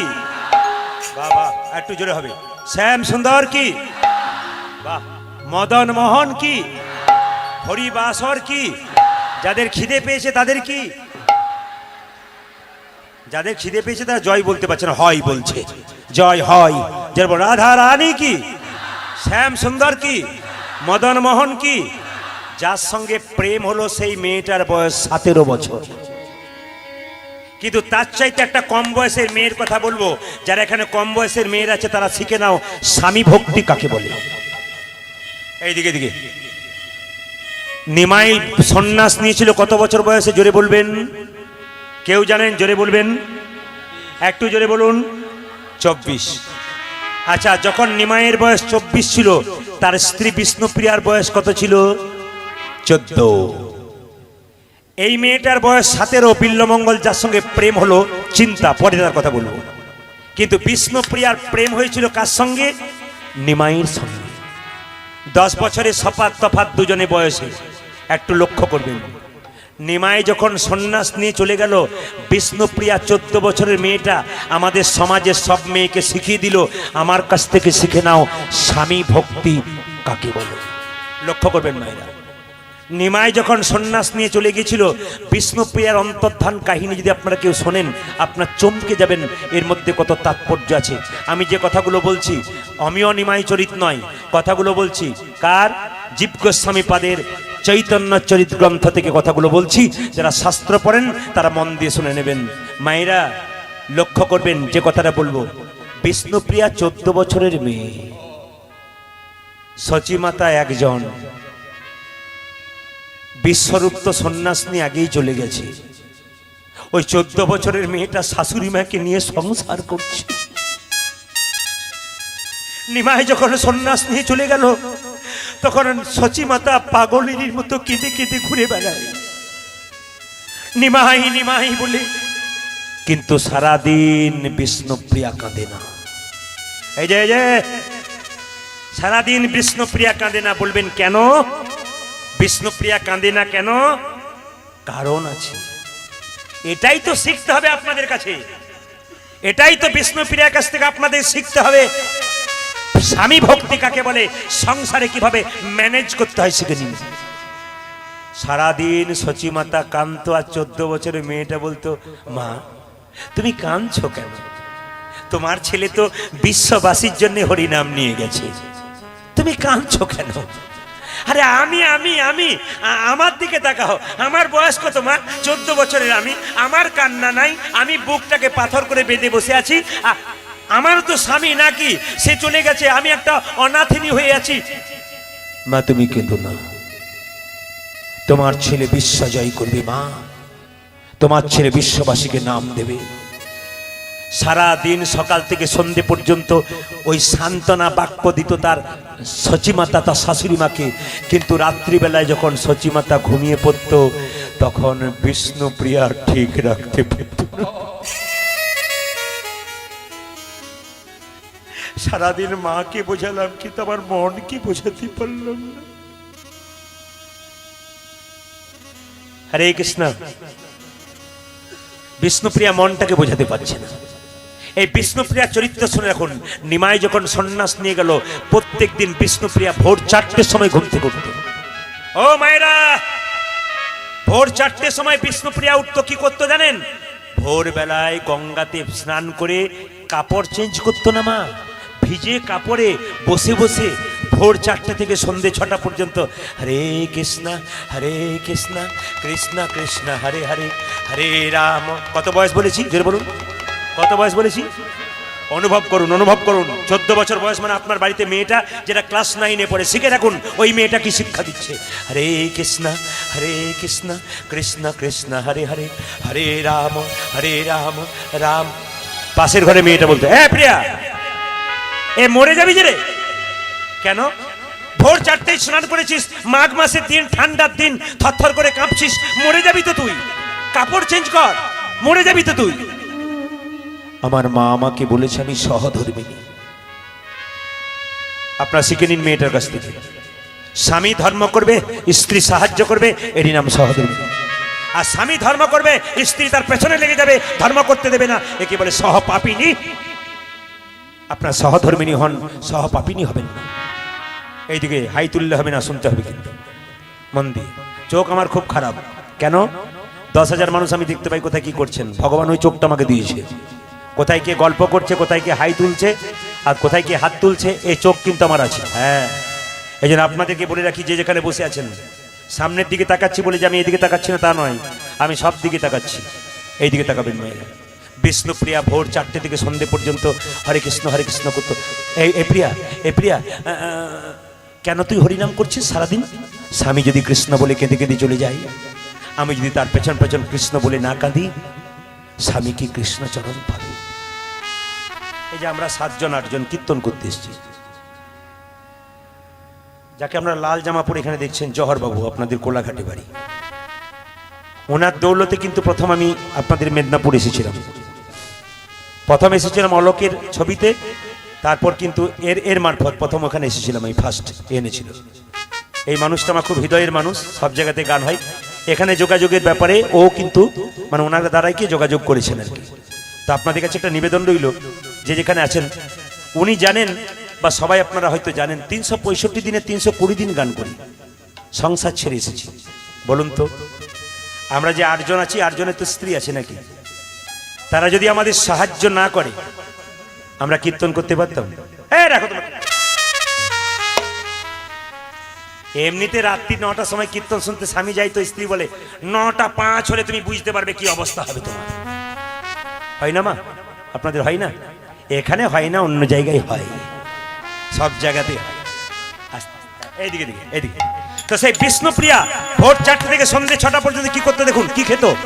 একটা করে ধান, হরিনাম কুটিত, হরে কৃষ্ণ কৃষ্ণ কৃষ্ণ, একটা করে ধান খুঁড়ে খুঁড়ে চাল বের করতো। সকাল থেকে সন্ধ্যে পর্যন্ত যে কটা হরিনাম কুটিত চাল হতো, সন্ধ্যাবেলায় গঙ্গা থেকে একবার জল এনে সেদ্ধ করে একবার পেত। ইনি হচ্ছেন বিষ্ণুপ্রিয়া। আপনাদের দিনের মাথায় 4 বার হয় খাবার, আর বিষ্ণুপ্রিয়া 14 বছরের মেয়েটা একবার খায়। নিমাই সন্ন্যাস নেবার পর অদ্বৈতের বাড়িতে এসেছিল, যারা জানেন তারা জানেন। নিত্যানন্দ গিয়ে বলেছিল, নিমাই বাড়ি ফিরে চল, তোর মা পাগলিনী রে, তোর মা পাগলিনী হয়ে গেছে, ফিরে চল। তোর বিষ্ণুপ্রিয়াও কিন্তু সেই রকমই হয়ে আছে। নিত্যানন্দকে নিমাই বলল, দাদা, যে একবার সন্ন্যাস নেয় তাকে বাড়ি যেতে নাই। আমার মায়ের যদি দেখবার ইচ্ছা হয়, আমাকে নদিয়াবাসীর দেখবার ইচ্ছা হয়, অদ্বৈতের বাড়িতে পাঠিয়ে দিও, সবাইকে পাঠাবে, একজন যেন না আসে। বলুন কে? জোরে বলুন। বাহ বাহ, এতেই কীর্তন করা সার্থক। এই যে আপনারা বলতে পারলেন বিষ্ণুপ্রিয়া, সব জায়গাতে বাচ্চা ছেলেগুলো বলে ওঠে বিষ্ণুপ্রিয়া। নিতাই বলল, কেন প্রিয়া আসবে না কেন? দাদা, যে একবার সন্ন্যাস নেয় তার যে স্ত্রীর মুখ দেখতে না। আচ্ছা নিমাই, বাড়িতে গিয়ে মাকে বলবো, মা তুমি চলো, ও যখন জিজ্ঞেস করবে আমি যাব, তখন আমি কি উত্তর দেবো তুই আমায় বল। নিতাই ছুটে এলো। সচিমা, তাকান আপনারা, তাকান যারা কম বয়সের মেয়ে আছে। সচিমা, তোমার নিমাই এসেছে। সচিমাতা বৌমাকে বলছে, বিষ্ণুপ্রিয়াকে 14 বছরের মেয়েকে, প্রিয়া প্রিয়া আমার নিমাই এসেছে, তুই যাবি না? চল চল, তুইও তো যাবি, তুইও। নিত্যানন্দ বলল, মা, নিমাই সবাইকে ডেকেছে, প্রিয়াকে ডাকে নাই। আচ্ছা বলুন তো মায়েরা, আপনার স্বামী 10 বছর পর বাইরে থেকে আসছে, সবাইকে ডেকেছে, স্ত্রীকে ডাকে নাই। স্ত্রীর কি অবস্থা হয়? বিষ্ণুপ্রিয়া কি করছে দেখুন, আমায় ডাকে নাই। নিতাইকে বলছি, আমায়, অভিনয়টা দেখুন, আমায় ডাকে নাই, আমায় আমায় ডাকে নাই, আমায় আমায় আমায়, আমি যাব না, না আমি। ভক্ত যখন ভগবানকে ডাকে, ভগবান ভক্তের মাথায় বিরহের বোঝা চাপিয়ে দেয়। সেই ভক্ত যদি বিরহের বোঝা নিয়ে ভগবানের চরণ প্রান্তে গিয়ে দাঁড়ায়, ভগবানকে তার দাস হতে হয়, ভক্তকে নয়। লক্ষ্য করুন মায়েরা, এইদিকে যেদিকে তাকিয়ে আছে, নিমাইকে দেখতে যাচ্ছে সবাই। বিষ্ণুপ্রিয়া আছাড় খেয়ে দরজায় কাঁদছে। নবদ্বীপের মেয়েরা যাচ্ছে নিমাইকে দেখতে। মায়েরা শুনে রাখুন, মেয়েরা মেয়েদের শত্রু, আপনাদের মেদিনীপুরে নয়, অন্য জায়গায়। কেন বলি মেয়েরা মেয়েদের শত্রু কেন বলে রাখি মায়েরা? মায়েদের মনে কোনো দুঃখ থাকবে, দাদা ভাইদের কোনো যন্ত্রণা থাকবে, আপনার কারো কাছে বলবেন না, দু জায়গায় বলবেন। আপনার ভেতরে কোনো দুঃখ যন্ত্রণা থাকলে আপনার দু জায়গায় বলবেন। কোথায় কোথায়? একটি গুরুচরণ, একটি গোবিন্দের চরণ। গুরু হলো বাবার মতো, তার কাছে মনের কথা খুলে বলো, সে তোমার সমস্যার সমাধান করে দেবে। গোবিন্দ হলো পিতার মতো, তার কাছে মনের কথা খুলে বলো, সে তোমার সমস্যার সমাধান করে দেবে। শুনে রাখুন, নবদ্বীপের মেয়েরা নিমাই দেখতে যাচ্ছে। বিষ্ণুপ্রিয়া আছাড় খেয়ে কাঁদছে আর চিৎকার করে বলছে, এ প্রিয়া, এই, প্রভু সবাইকে ডাকলো আর তোকে ডাকলো না। কাটা গায়ে, কাটা গায়ে, এ প্রিয়া, প্রভু সবাইকে ডাকলো আর তোকে ডাকলো না, তোর মতো ভাগ্যহীন আছে কজনা? বিষ্ণুপ্রিয়া চোখের জল মুছে বলল, দাঁড়াও, আমাকে ভাগ্যহীনা বললি? তবে আমার মতো ভাগ্যবতী আছে কজনা? বলে কেন? যাকে দেখবার জন্য হাজার হাজার মানুষ চলে যায়, সে তো হাজার হাজার মানুষের নয়, সে তো আমার মানুষ। আমার মানুষকে দেখবার জন্য যদি হাজার হাজার মানুষ চলে যায়, আমার মতো ভাগ্যবতী কজন? হরি হরি বল, হরি হরি বল। তুই যাবি না? না। তুই যাবি না? না, আমি যাব না। কেন? ভক্ত যদি ভগবানকে ডাকে, ভগবান ভক্তের কাছে যায়, ভক্ত ভগবানের কাছে যায় না। প্রমাণ, অহল্যা পাষাণ হয়েছিল, রামকে ডেকেছিল, রাম অহল্যার কাছে গিয়েছিল, অহল্যা তো রামের কাছে যায় নাই। আমার যদি দৃঢ় বিশ্বাস থাকে, তবে আমার প্রভু একদিন আমার কাছে আসবে। আমিও নিমাই চরিত নয়, চৈতন্য চরিত গ্রন্থ বলছে জীব গোস্বামী পাদের। আপনার সবাই জানেন নিমাই সন্ন্যাস নেবার পর একবারও আসে নাই, কিন্তু একদিন রাত্রিতে এসেছিল মায়েরা, রাত্রি 12টা। জায়গাটা লক্ষ্য করুন। প্রিয়া, প্রিয়া, এ প্রিয়া, রাত্রি 12টায় বিষ্ণুপ্রিয়া ঘুমাচ্ছে, জায়গাটা লক্ষ্য করুন। প্রিয়া, এ প্রিয়া, প্রিয়া, প্রিয়া, দরজা খুলল। কে? কীর্তন কেমন জিনিস দেখুন। খুব বাচ্চা থেকে আমার কিন্তু নাটক করার অভ্যাস আছে, খুব ছোট থেকে, একবারে বাচ্চা থেকে। তা আমার গুরুদেব কীর্তন করা শেখানোর সময় বলেছিল, অভিনয় শিখেছিস?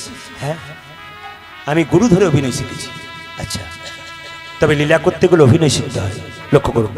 প্রিয়া, প্রিয়া, কে? আমি এসেছি। তুমি কে? আমি। তারা, তারা, জগতে সবাই আমি। তুমি কে? আমি তোমার প্রাণনাথ এসেছি।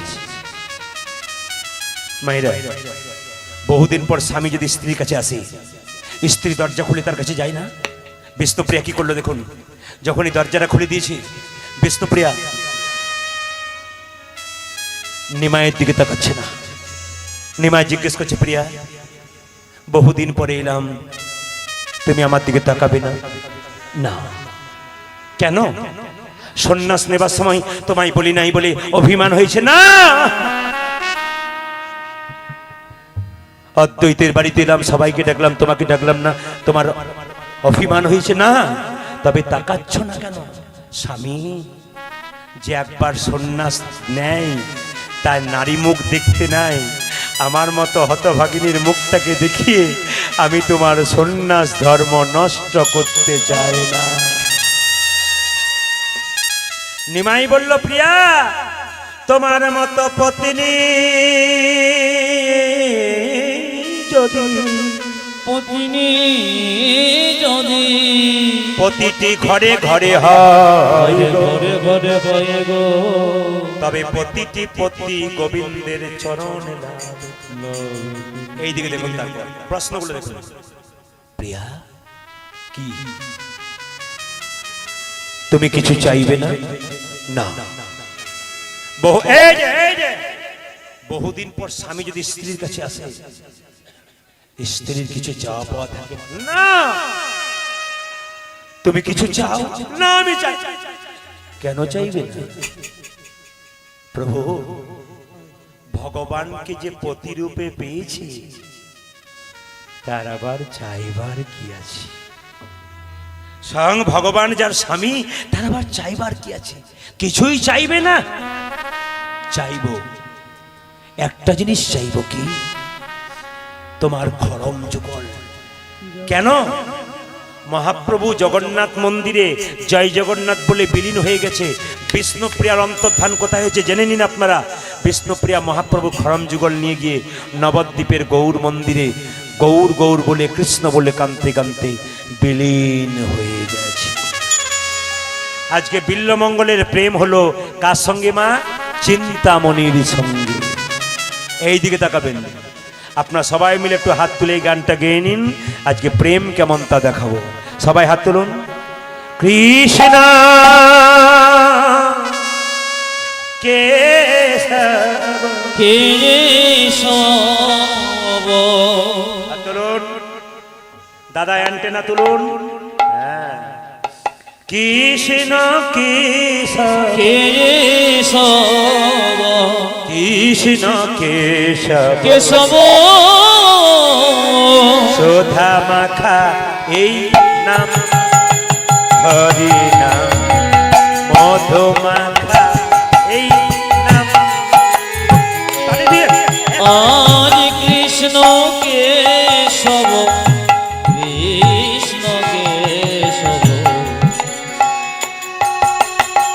শোধমগ এ নাম একসঙ্গে আনন্দ করে, আনন্দ করে।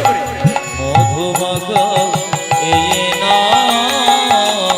একবারে একবারে সবচাইতে ভালো লাগছে একটা জিনিস, যারা বাসে দাঁড়িয়ে আছে বাসে হেলান দিয়ে, তারাও গাইছে কৃষ্ণ কেশব কৃষ্ণ কেশব সুধা মাখা এই নাম, হরি নাম মধু মাখা এই নাম। বলুন বলুন বলুন বলুন। और कृष्ण केशव कृष्ण केशव सुदाम का हे नाम हरि नाम मधुमका हे नाम। আমি জানি এখানে অনেক স্বামী স্ত্রী এসছে, যদি কেউ তালি না দেয় তবে কাল সকাল থেকে স্বামী স্ত্রীতে কি হবে বলুন তো? কি হবে? যাতে ঝগড়া না হয়, তা এইদিকে দিকে স্বামী স্ত্রীতে ঝগড়া যাতে না হয়, একটা কথা বলে দিই আপনাদের, মন দিয়ে শুনবেন। স্বামী স্ত্রীর সম্পর্কটা হচ্ছে পাখির মতো। মন দিয়ে শুনবেন। স্বামী স্ত্রীর সম্পর্কটা পাখির মতো। পণ্ডিতদের কথা। চেপে ধরবেন, পাখি মরে যাবে। হালকা করে ধরবেন, পাখি উড়ে যাবে। আর যত্ন করে রাখবেন, পাখি বহুদিন বেঁচে থাকবে। আপনি স্বামীর সঙ্গে বারবার ঠোকাঠুকি করবেন, আস্তে আস্তে সম্পর্ক শেষ হয়ে যাবে। আপনি মনে মনে ভাবছেন ও যা করছে আমি যা করি, হালকা করে ছেড়ে দিলেন, সম্পর্ক উড়ে যাবে। আর যদি প্রেমের বন্ধনে দুজন আবদ্ধ থাকবেন, আপনাদের সম্পর্ক চিরকাল একই রকম থাকবে। এই যে এই যে এই যে আরেকটা কথা, আর আপনাদের স্বামী স্ত্রীতে ঝগড়া হবে না, একটি মন্ত্র শিখিয়ে দেবো, দেখবেন কাল থেকে আর বলবো না, ছেড়ে দেবো। মায়েরা বলছেন এখন ভজন বাদ দেন, এইটা বলুন, যত গন্ডগোল তো ওর সঙ্গে। এই যেমন এ বাড়ি যায় না রে, গিয়েই লেগে যায়, দেখুন হাত তুলে যায়। তো বলে দি মায়েরা, স্বামী স্ত্রীর মধ্যে ঝগড়া যাতে না। তবে বলে দি, আপনারা এতজন কীর্তন শুনতে এসছেন, মাইক বাজছে না? মাইক বাজছে না? সাউন্ড যাচ্ছে না? কোনটা? ওইটা বাজছে না, একটু দেখো এক মিনিট। ও ভালো বাজায় কিন্তু, চিন্তা নেই, ও সুন্দর করে দেবে। আচ্ছা পাচ্ছেন? পাচ্ছেন? দেখলেন, 1 মিনিটে ঠিক করে দেবো। যেমন রাধা রানী কি, একটু জোরে দাও ভাই, ভাই একটু ওদের শ্রোতা দিদিকে জোরে দাও, একটু শব্দটা জোরে দাও, ওটা কম পাচ্ছে, একটু জোরে দাও, টোনটা বাড়ি দাও। আচ্ছা মায়েরা, স্বামী স্ত্রীর মধ্যে কোন স্বামী স্ত্রী সুখী একটু বলে দিই, একটা আমার দিকে তাকান, এতজন এসছেন মেনে নেবেন সত্যি কি মিথ্যা। যার স্ত্রী বোবা আর যার স্বামী কালা তার নাই কোনো জায়গা আছে, নাই পাচ্ছে না, আর একবার বলতে হবে নাকি? এ পাচ্ছে না, এদিকে একবার শেষ দিকে পাচ্ছে না, ভাই একটু দাও তো, ও তো তারপর কেটে গেছে, তার কেটে গেছে, একটু একটু যাচ্ছে যাচ্ছে, পাচ্ছে না, ও মাইক বন্ধ, আচ্ছা ঠিক আছে যাচ্ছে যাচ্ছে, চিন্তা নেই। আচ্ছা আপনাদের ওইটুকু বাদ গেল, আর একবার বায়না করবেন, সেদিন বলে দিয়ে চলে যাব, আপনাদের সব ঠিক আছে। যেটা রাধা রানী কি, শ্যাম সুন্দর কি। আচ্ছা আপনাদের জন্য বলবো, একবার সবাই মিলে হাতের দিকে গিয়ে নিন, তারপর বলি কৃষ্ণ কেশব কৃষ্ণ কেশব সুধা মাখা এই নাম হরি নাম মধু মাখা এই নাম নাম নাম। আজ কৃষ্ণ কেশব কৃষ্ণ কেশব শোধমগ এ নাম হরি নাম মধুমগ এই আপনারা নাম। বলুন কৃষ্ণ কেশব কৃষ্ণ কেশব সুধা মাখা এই নাম হরি নাম মধু মাখা এই। দাঁড়ান, আমি 100% গ্যারান্টি দিতে পারি কাল থেকে ঝগড়া হবে, বলে দেখবেন বাড়িতে কি কি হয়। আচ্ছা মায়েরা, আচ্ছা শুনতে পাচ্ছেন দাদা ভাইরা, শুনতে পাচ্ছেন? আচ্ছা গেছে গেছে। আচ্ছা মায়েদেরকে বলে রাখি, আপনার স্বামী স্ত্রীর মধ্যে কোনোদিন ঝগড়া হবে না, দুটো একটু ইকোটা কম রিভাবটা, স্বামী স্ত্রীর মধ্যে ঝগড়া হবে না, দুটো কাজ একসঙ্গে করবেন। বলবো কি কি? একটি ভজন, শাস্ত্রের কথা, একটি ভজন। আপনি আসতে, আপনি বিকেল 3টের সময় স্বামী এলো, আপনি তাকে দেবেন, তারপর আপনি ভজন করবেন। আর সন্ধ্যাবেলাতে স্বামী স্ত্রী একসঙ্গে গোবিন্দের মন্দিরে ভজন করবেন। মহাপুরুষের কথা, ভজন আর ভজন যদি একসঙ্গে হয় তাদের কিন্তু ঝগড়া হয় না। শ্যাম সুন্দর কি। বিল্লমঙ্গলের বাবা একদিন মারা গেল, ব্রাহ্মণদের কেউ মারা গেলে 10 দিনে কাজ হয়। আচ্ছা এবার আপনাদের কাছে প্রশ্ন জাগবে, বিল্লমঙ্গল লীলা শুনছেন আপনারা? বিল্লমঙ্গলের বাবা মারা গেল, তখন বিল্লমঙ্গলের 20 বছর বয়স। প্রত্যেক দিন চিন্তার কাছে অসহজ অবস্থায় যায়, কিন্তু চিন্তা ছিল না পতিতা মেয়ে। সবাই জেনে রাখুন মায়েরা, এই যে আমরা বলি পতিতালয়ে চিন্তা বাস করতো, সবাই তত্ত্বগুলো জেনে নিন। চিন্তা কিন্তু পতিতা মেয়ে নয়। আসলে এইদিকে তাকাবেন আমার দিকে, আমাদের দলে একজন আছে, খৈনি খুব সুন্দর সাজতে পারে কিন্তু নিজে খায় না। ও সাজে বলে লোকে ভাবে ও খায়, কিন্তু ও খায় না। ঠিক সেরকম আপনাদের কাছে নিবেদন রইল, একটু মাথায় রাখবেন কথাগুলো, যে কথাগুলো বলবো। পতিতালয়ে চিন্তা ছিল, পতিতাবৃত্তি করে নাই। চিন্তার যখন 2 বছর বয়স, মা বাবা মরে গেল, কাকা কাকিমার কাছে মানুষ, যখন চিন্তা 16 বছর বয়স হয়ে গেল মা, তখন জমিদার চিৎকার করে লোককে বলল, চিন্তা 16 বছরের যুবতী আমার বাগান বাড়িতে ধরে নিয়ে আয়। যখন চিন্তাকে ধরতে গেল জমিদারের লোক, চিন্তা প্রতিজ্ঞা করলো, শ্রীগাল কুকুরের মুখে আমার দেহটাকে দেবো না, আমি ওই কৃষ্ণবেন্না নদীর জলে আত্মহত্যা করব। এই বলে যখন ছুটছে চিন্তা, বাঁচাও বাঁচাও বাঁচাও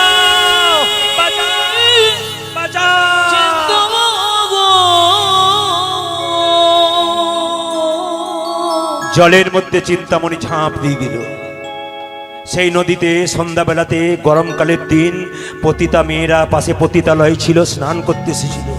ওই 16 বছরের মেয়েটা যখন জলে ঝাঁপ দিয়েছে, ওই মেয়েগুলো ছুটে গিয়ে কি করলো দেখুন, তাকে জড়িয়ে ধরে বলল, কোথায় যাচ্ছিস? আত্মহত্যা করব। আমি আত্মহত্যা করব। না, আত্মহত্যা করিস না, আত্মহত্যা মহাপাপ। কি হয়েছে তোর?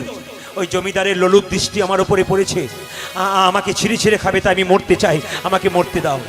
পতিতা মেয়েরা বলে উঠল, চিন্তা, তোর নাম চিন্তা, তুই আমাদের চিন্তা বাড়ি দিলি মা। শুনে রাখ, আমাদের তো কোনো ছেলে মেয়ে নাই, তোর তো 16 বছর মেয়ে, তোকে আমরা মেয়ে হয়ে নিয়ে যাব, মেয়ে করে পতিতালয়ে নিয়ে যাব। তবে যেহেতু তোরে আমাকে মা বললি আর তোকে মেয়ে বলে নিয়ে চললাম, পতিতালয়ে রাখবো, কোনো পুরুষ তোকে আঁচড় দিতে পারবে না।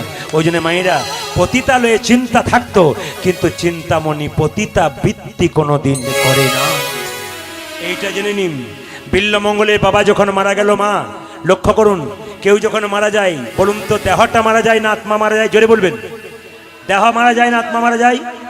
দেহ মারা যায়। আত্মা মারা যায় না কেন? বাসাংসি জিন্নানি যথা বিহায় নবানি ঘিন্নাতি নরহ পরাণী তথা শরীরানি বিহায় জিন্নন্নানি সংজাতি নবানি দেহি। মায়েরা এইদিকে এইদিকে, যে কাপড়টা পুরনো হয়ে গেছে ওই কাপড়টা পাল্টে আপনি নতুন কাপড় পরেন। আমরা কি করি? পুরনো দেহ ত্যাগ করে নতুন দেহে যাই। তাহলে আমি প্রদীপ পাল মরে যাব, আমি স্বর্গে যাব না নরকে যাব, আপনি কি করে বুঝবেন? মায়েরা, আপনারা মারা যাবেন, আপনার স্বর্গে যাবেন না নরকে যাবেন কি করে বুঝবেন? জেনে নিন, মানুষকুলে জন্মগ্রহণ করে যে পশুর মতো কর্ম করে তার পশুকুলে জন্ম হয়। মানুষকুলে জন্মগ্রহণ করে যে মানুষের মতো কর্ম করে পরের জন্মে মানুষ হয়। আর মানুষকুলে জন্মগ্রহণ করে যে মহাপুরুষের মতো কাজ করে দ্বিতীয় জন্ম হয় না, তার গোবিন্দ চরণে প্রাপ্ত হয়ে যায়। যেমন যেমন যেমন ধানকে সেদ্ধ করলে মাঠে ছড়ালে যেমন আর দ্বিতীয় গাছ হয় না, যে দেহ হরিনামে সিদ্ধ হয়ে যায় তার দ্বিতীয় জন্ম হয় না, গোবিন্দচরণ প্রাপ্ত হয়।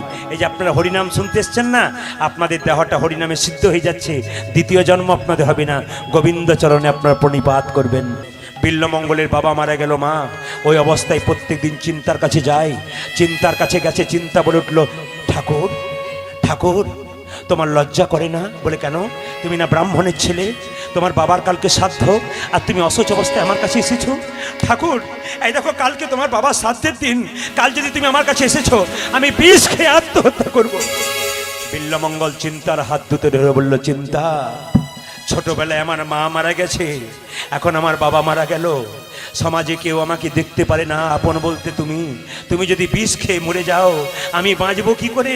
বিল্লমঙ্গল চিন্তার হাত দুটো ধরে বলল, সত্যিকারের যদি তুমি আমাকে ভালোবাসো আমার মাথায় হাত দিয়ে কথা দাও, কাল তোমার বাবার শ্রাদ্ধের দিন, কাল তুমি আসবে না। মায়েরা, বিল্লমঙ্গল কথা দিল আমি কালকে আসবো না, কিন্তু মনে মনে বলল যদি এসে পড়ি তুমি বিষ খেও না। মায়েরা, বিল্লমঙ্গলে বাবার শ্রাদ্ধের দিন একটা কথা আপনাদের বলে যাই, খুব দামি কথা। প্রত্যেকটি লীলার ফাঁকে ফাঁকে একটা করে শিক্ষা আছে, এই শিক্ষাগুলো নেবেন। বিল্লমঙ্গল তার বাবার শ্রাদ্ধের জন্য ফুল তুলতে গেল। আপনারা পুজো করেন মন্দিরে, কালী পুজো দুর্গা পুজো করেন না মায়েরা? তা আপনারা ফুল তুলতে যান না? জোরে বলুন হ্যাঁ না না। আচ্ছা, ফুল তোলার সময় এই কথাগুলো বলেন? একটু দেখুন তো, যদি না বলেন তাহলে অন্যায় করেন। ধরুন আপনি আপনি কালী পুজো করবেন, জবা ফুল তুলতে গেছেন। এইদিকে দিকে, কালী পূজা করবেন, জবা ফুল তুলতে গেছেন। আপনি কি বলে তুলবেন? হে বৃক্ষ মাতা, তুমি যে বক্ষ বিদীর্ণ করে ফুল দিয়েছো, এ ফুল কালীর সেবায় লেগাবো, যদি তোমার কোনো আঘাত হয় নিজ গুণে আমাকে ক্ষমা করে দিও। কেউ বলেছেন ফুল তুলতে গিয়ে? তাহলে আপনি যদি না বলে না হয় তাকে কি করা হয় জোরে বলুন?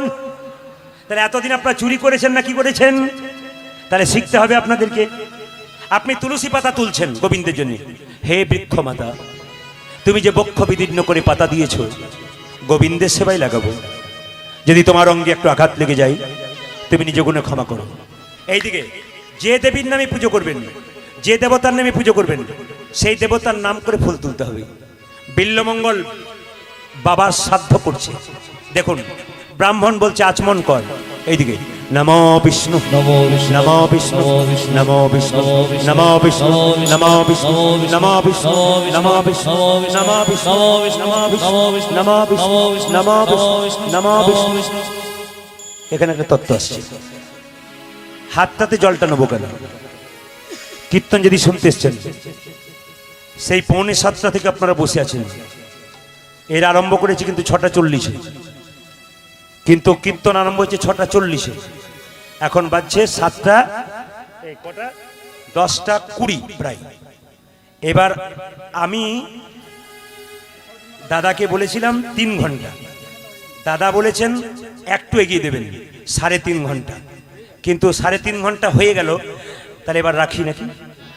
তবে যেভাবে এঁটে সেটে বসছেন আমি সিদ্ধান্ত নিলাম আজকে 3টে পর্যন্ত কীর্তন করবো। রাজি আছেন?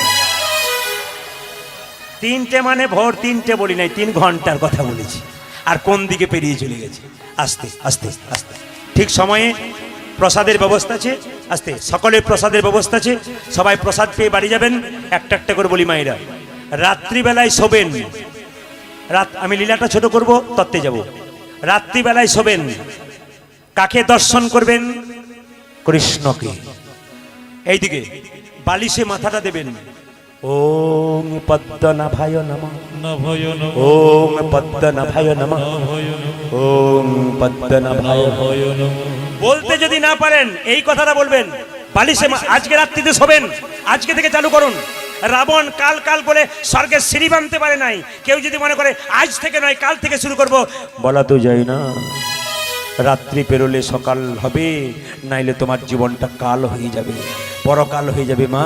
ওই জন্য শুনে রাখুন, বালিশে মাথাটা দেবেন এই কথাটা বলে, হরে কৃষ্ণ হরে কৃষ্ণ কৃষ্ণ কৃষ্ণ হরে হরে, হরে রাম হরে রাম রাম রাম হরে হরে হরে। সবাই দেবেন তো না কি বলছেন? হাত তুলুন, কে কে দেবেন? যাক, আমি খুশি, সবাই দেবেন।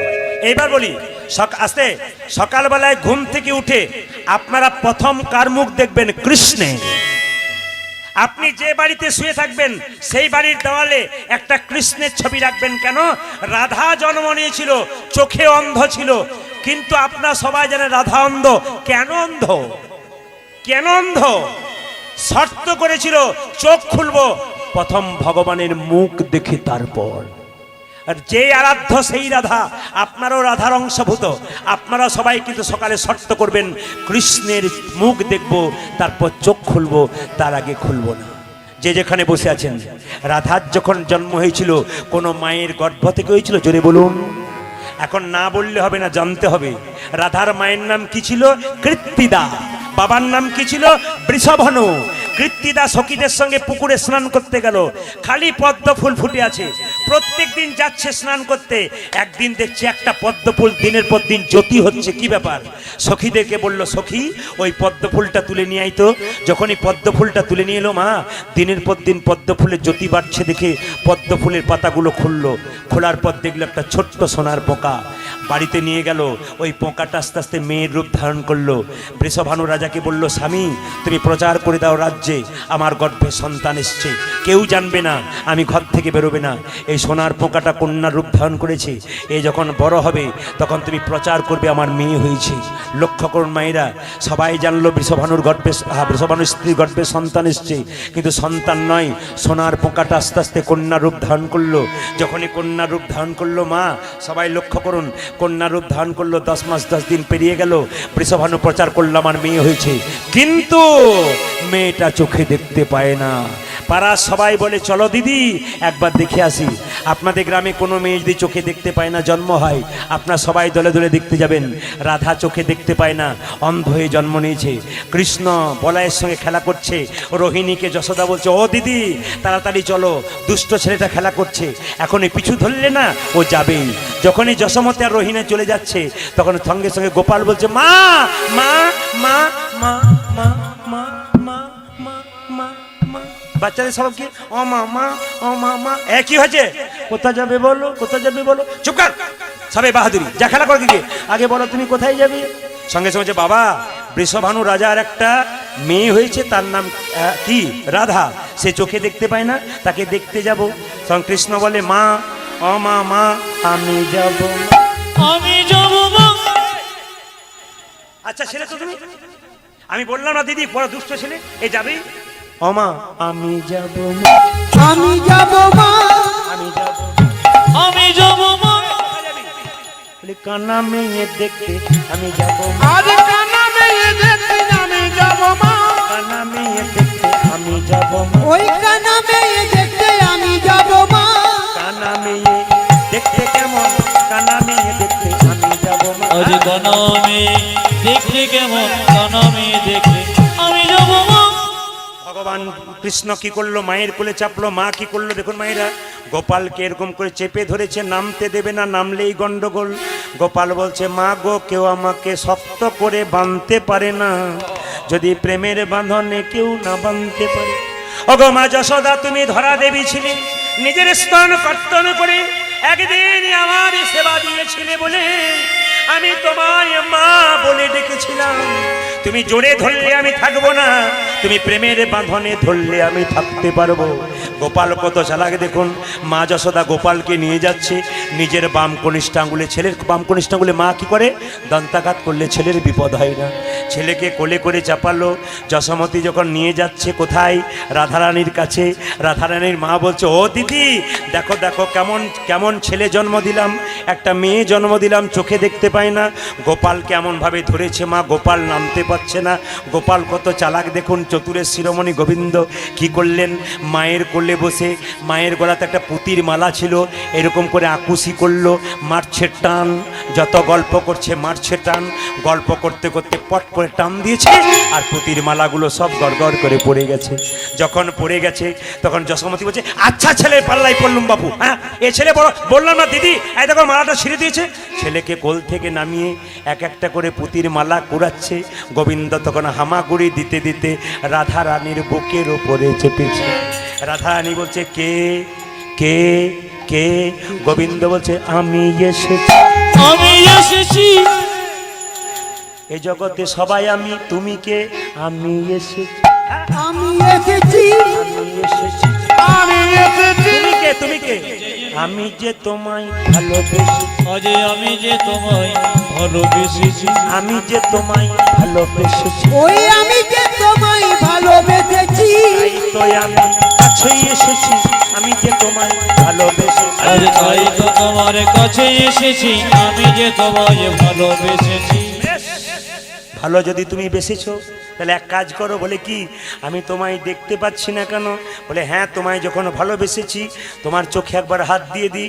রাধারানী মনে মনে ভাবছে, হে গোবিন্দ, আমি তো এইটাই চেয়েছিলাম, আমার নয়ন খুলে আমি গোবিন্দের বদনে দেখব। যেই না গোবিন্দ নয়ন স্পর্শ করেছে, রাধারানী গোবিন্দ দেখতে পেল। মা যশোদা বলছে, ও দিদি দেখো দেখো। গোবিন্দ ভাবছে, আমার কাজ তো হয়ে গেছে। মায়েদের কাছে নিবেদন রইল, সকালবেলায় ঘুম থেকে উঠবেন, কৃষ্ণের মুখ দেখে উঠবেন, দিন ভালো যাবে। যদি আপনারা কৃষ্ণকে না পান, এই কাজটা করবেন। আমার দিকে তাকান, হাতটাকে দেখবেন, করাগ্গে বসতে লক্ষ্মী, করমূল্যে তু সরস্বতী, কর মধ্যে গোবিন্দম, প্রভাতে কর দর্শনম। মানে কি, হাতের মধ্যে সব আছে। শাস্ত্র বলল, করাগ্গে বসতে লক্ষ্মী, এখানে মা লক্ষ্মী আছে। করমূল্যে তু সরস্বতী, এখানে সরস্বতী আছে। কর মধ্যে গোবিন্দম, প্রভাতে কর দর্শনম, এখানে কৃষ্ণ থাকে। সকালবেলায় যে কর দর্শন করতে পারে, এই হাতটাকে দেখতে পারে, মাথায় ঠেকাতে পারে, তার কৃষ্ণ দর্শন হয়ে যায়। বিছানাতেই গুরুমন্ত্র জপ করবেন। প্রশ্ন করবেন, সময় যদি না থাকে কারো, স্নান করার সময় শরীর খারাপ হয়েছে, বিছানাতে শুয়ে আছেন, ওখানে গুরুমন্ত্র জপ করবেন। প্রশ্ন করবেন, প্রদীপবাবু বিছানা তো অপবিত্র জায়গা, নাম করব কি করে? মহাপ্রভু শিখিয়ে দিয়েছেন, খাইতে শুইতে যথাতথা সব জায়গায় হরিনাম করা যায়। রামকৃষ্ণদেব বলল, সোনার আংটি বাঁকা হোক আর ভাঙা হোক, সোনা কিন্তু সোনা, নাম সব জায়গায় পবিত্র, যে জায়গায় করতে পারবে। প্রমাণ দিয়েছিল কে? মহাপ্রভু একবার নীলাচলে গিয়েছিল, পায়খানায় বসেছিল, জিভটাকে দাঁত দিয়ে চেপে ধরেছিল। ছোট্ট গোপাল 5 বছর বয়স জিজ্ঞাসা করেছিল, আচ্ছা প্রভু, তুমি যখন পায়খানায় বসেছিলে জিভটাকে দাঁত দিয়ে চেপে ধরেছিলে কেন? সঙ্গে সঙ্গে মহাপ্রভু বলেছে, তুই তো বুঝবি না, অপবিত্র অবস্থায় আমার জীব হরিনাম করে, পাপ হবে বলে আমি জিভটা দাঁত দিয়ে চেপে ধরেছিলাম। ছোট্ট গোপাল প্রশ্ন করলো, প্রভু আমি কুরুক্ষেত্রের যুদ্ধে শুনেছি কৃষ্ণ বলেছে, মৃত্যুকালে কেউ যদি ভগবানকে স্মরণ করতে পারে তবে সে নাকি গোবিন্দের চরণে পেয়ে যায়। আচ্ছা প্রভু, কোনো ব্যক্তি যদি বাথরুমে পায়খানা করতে করতে চরম বুকে ব্যথা হয়, কাছে কেউ না থাকে, তবে কি তোমার নামই করতে পাবে না? মহাপ্রভু গোপালকে জড়িয়ে ধরে বলল, গোপাল রে, আমার তো অনেকগুলো গুরু আছে, আজ থেকে তুই আর একটা গুরু, আমার নাম তোর নাম গোপাল গুরু। নিবেদন আপনাদের সামনে মায়েরা, ঘুম থেকে উঠবেন, ওঠার সময় চোখটাকে 3 বার হাত দিয়ে এরকম করবেন। তারপর আপনি কি করবেন? কৃষ্ণকে দেখবেন, গুরুমন্ত্র জপ করবেন। যখন বিছানা থেকে নামবেন, মাটিতে পা দেবেন, তখন হরে কৃষ্ণ মহামন্ত্র বলে পা দেবেন এবং পা দেবার আগে প্রণাম করবেন। এই মাটিতে রামের জন্ম, রামের চরণ ধুলি আছে। এই মাটিতে কৃষ্ণের জন্ম, কৃষ্ণের চরণ ধুলি আছে। এই মাটিতে গৌরের চরণ জন্ম, গৌরের চরণ ধুলি আছে। যে মাটিতে ভগবানের চরণ ধুলিতে মেশাই আছে, সে মাটিতে পা দিতে নাই। ঘুম থেকে উঠে প্রথমে প্রণাম করতে হয়, তারপর পা দিতে। আপনারা যদি 1 মাস এই কাজটা কেউ করতে পারেন তাহলে আপনাদের জীবন সফল হয়ে যাবে। মায়েরা সবাই মিলে করজোরে বসে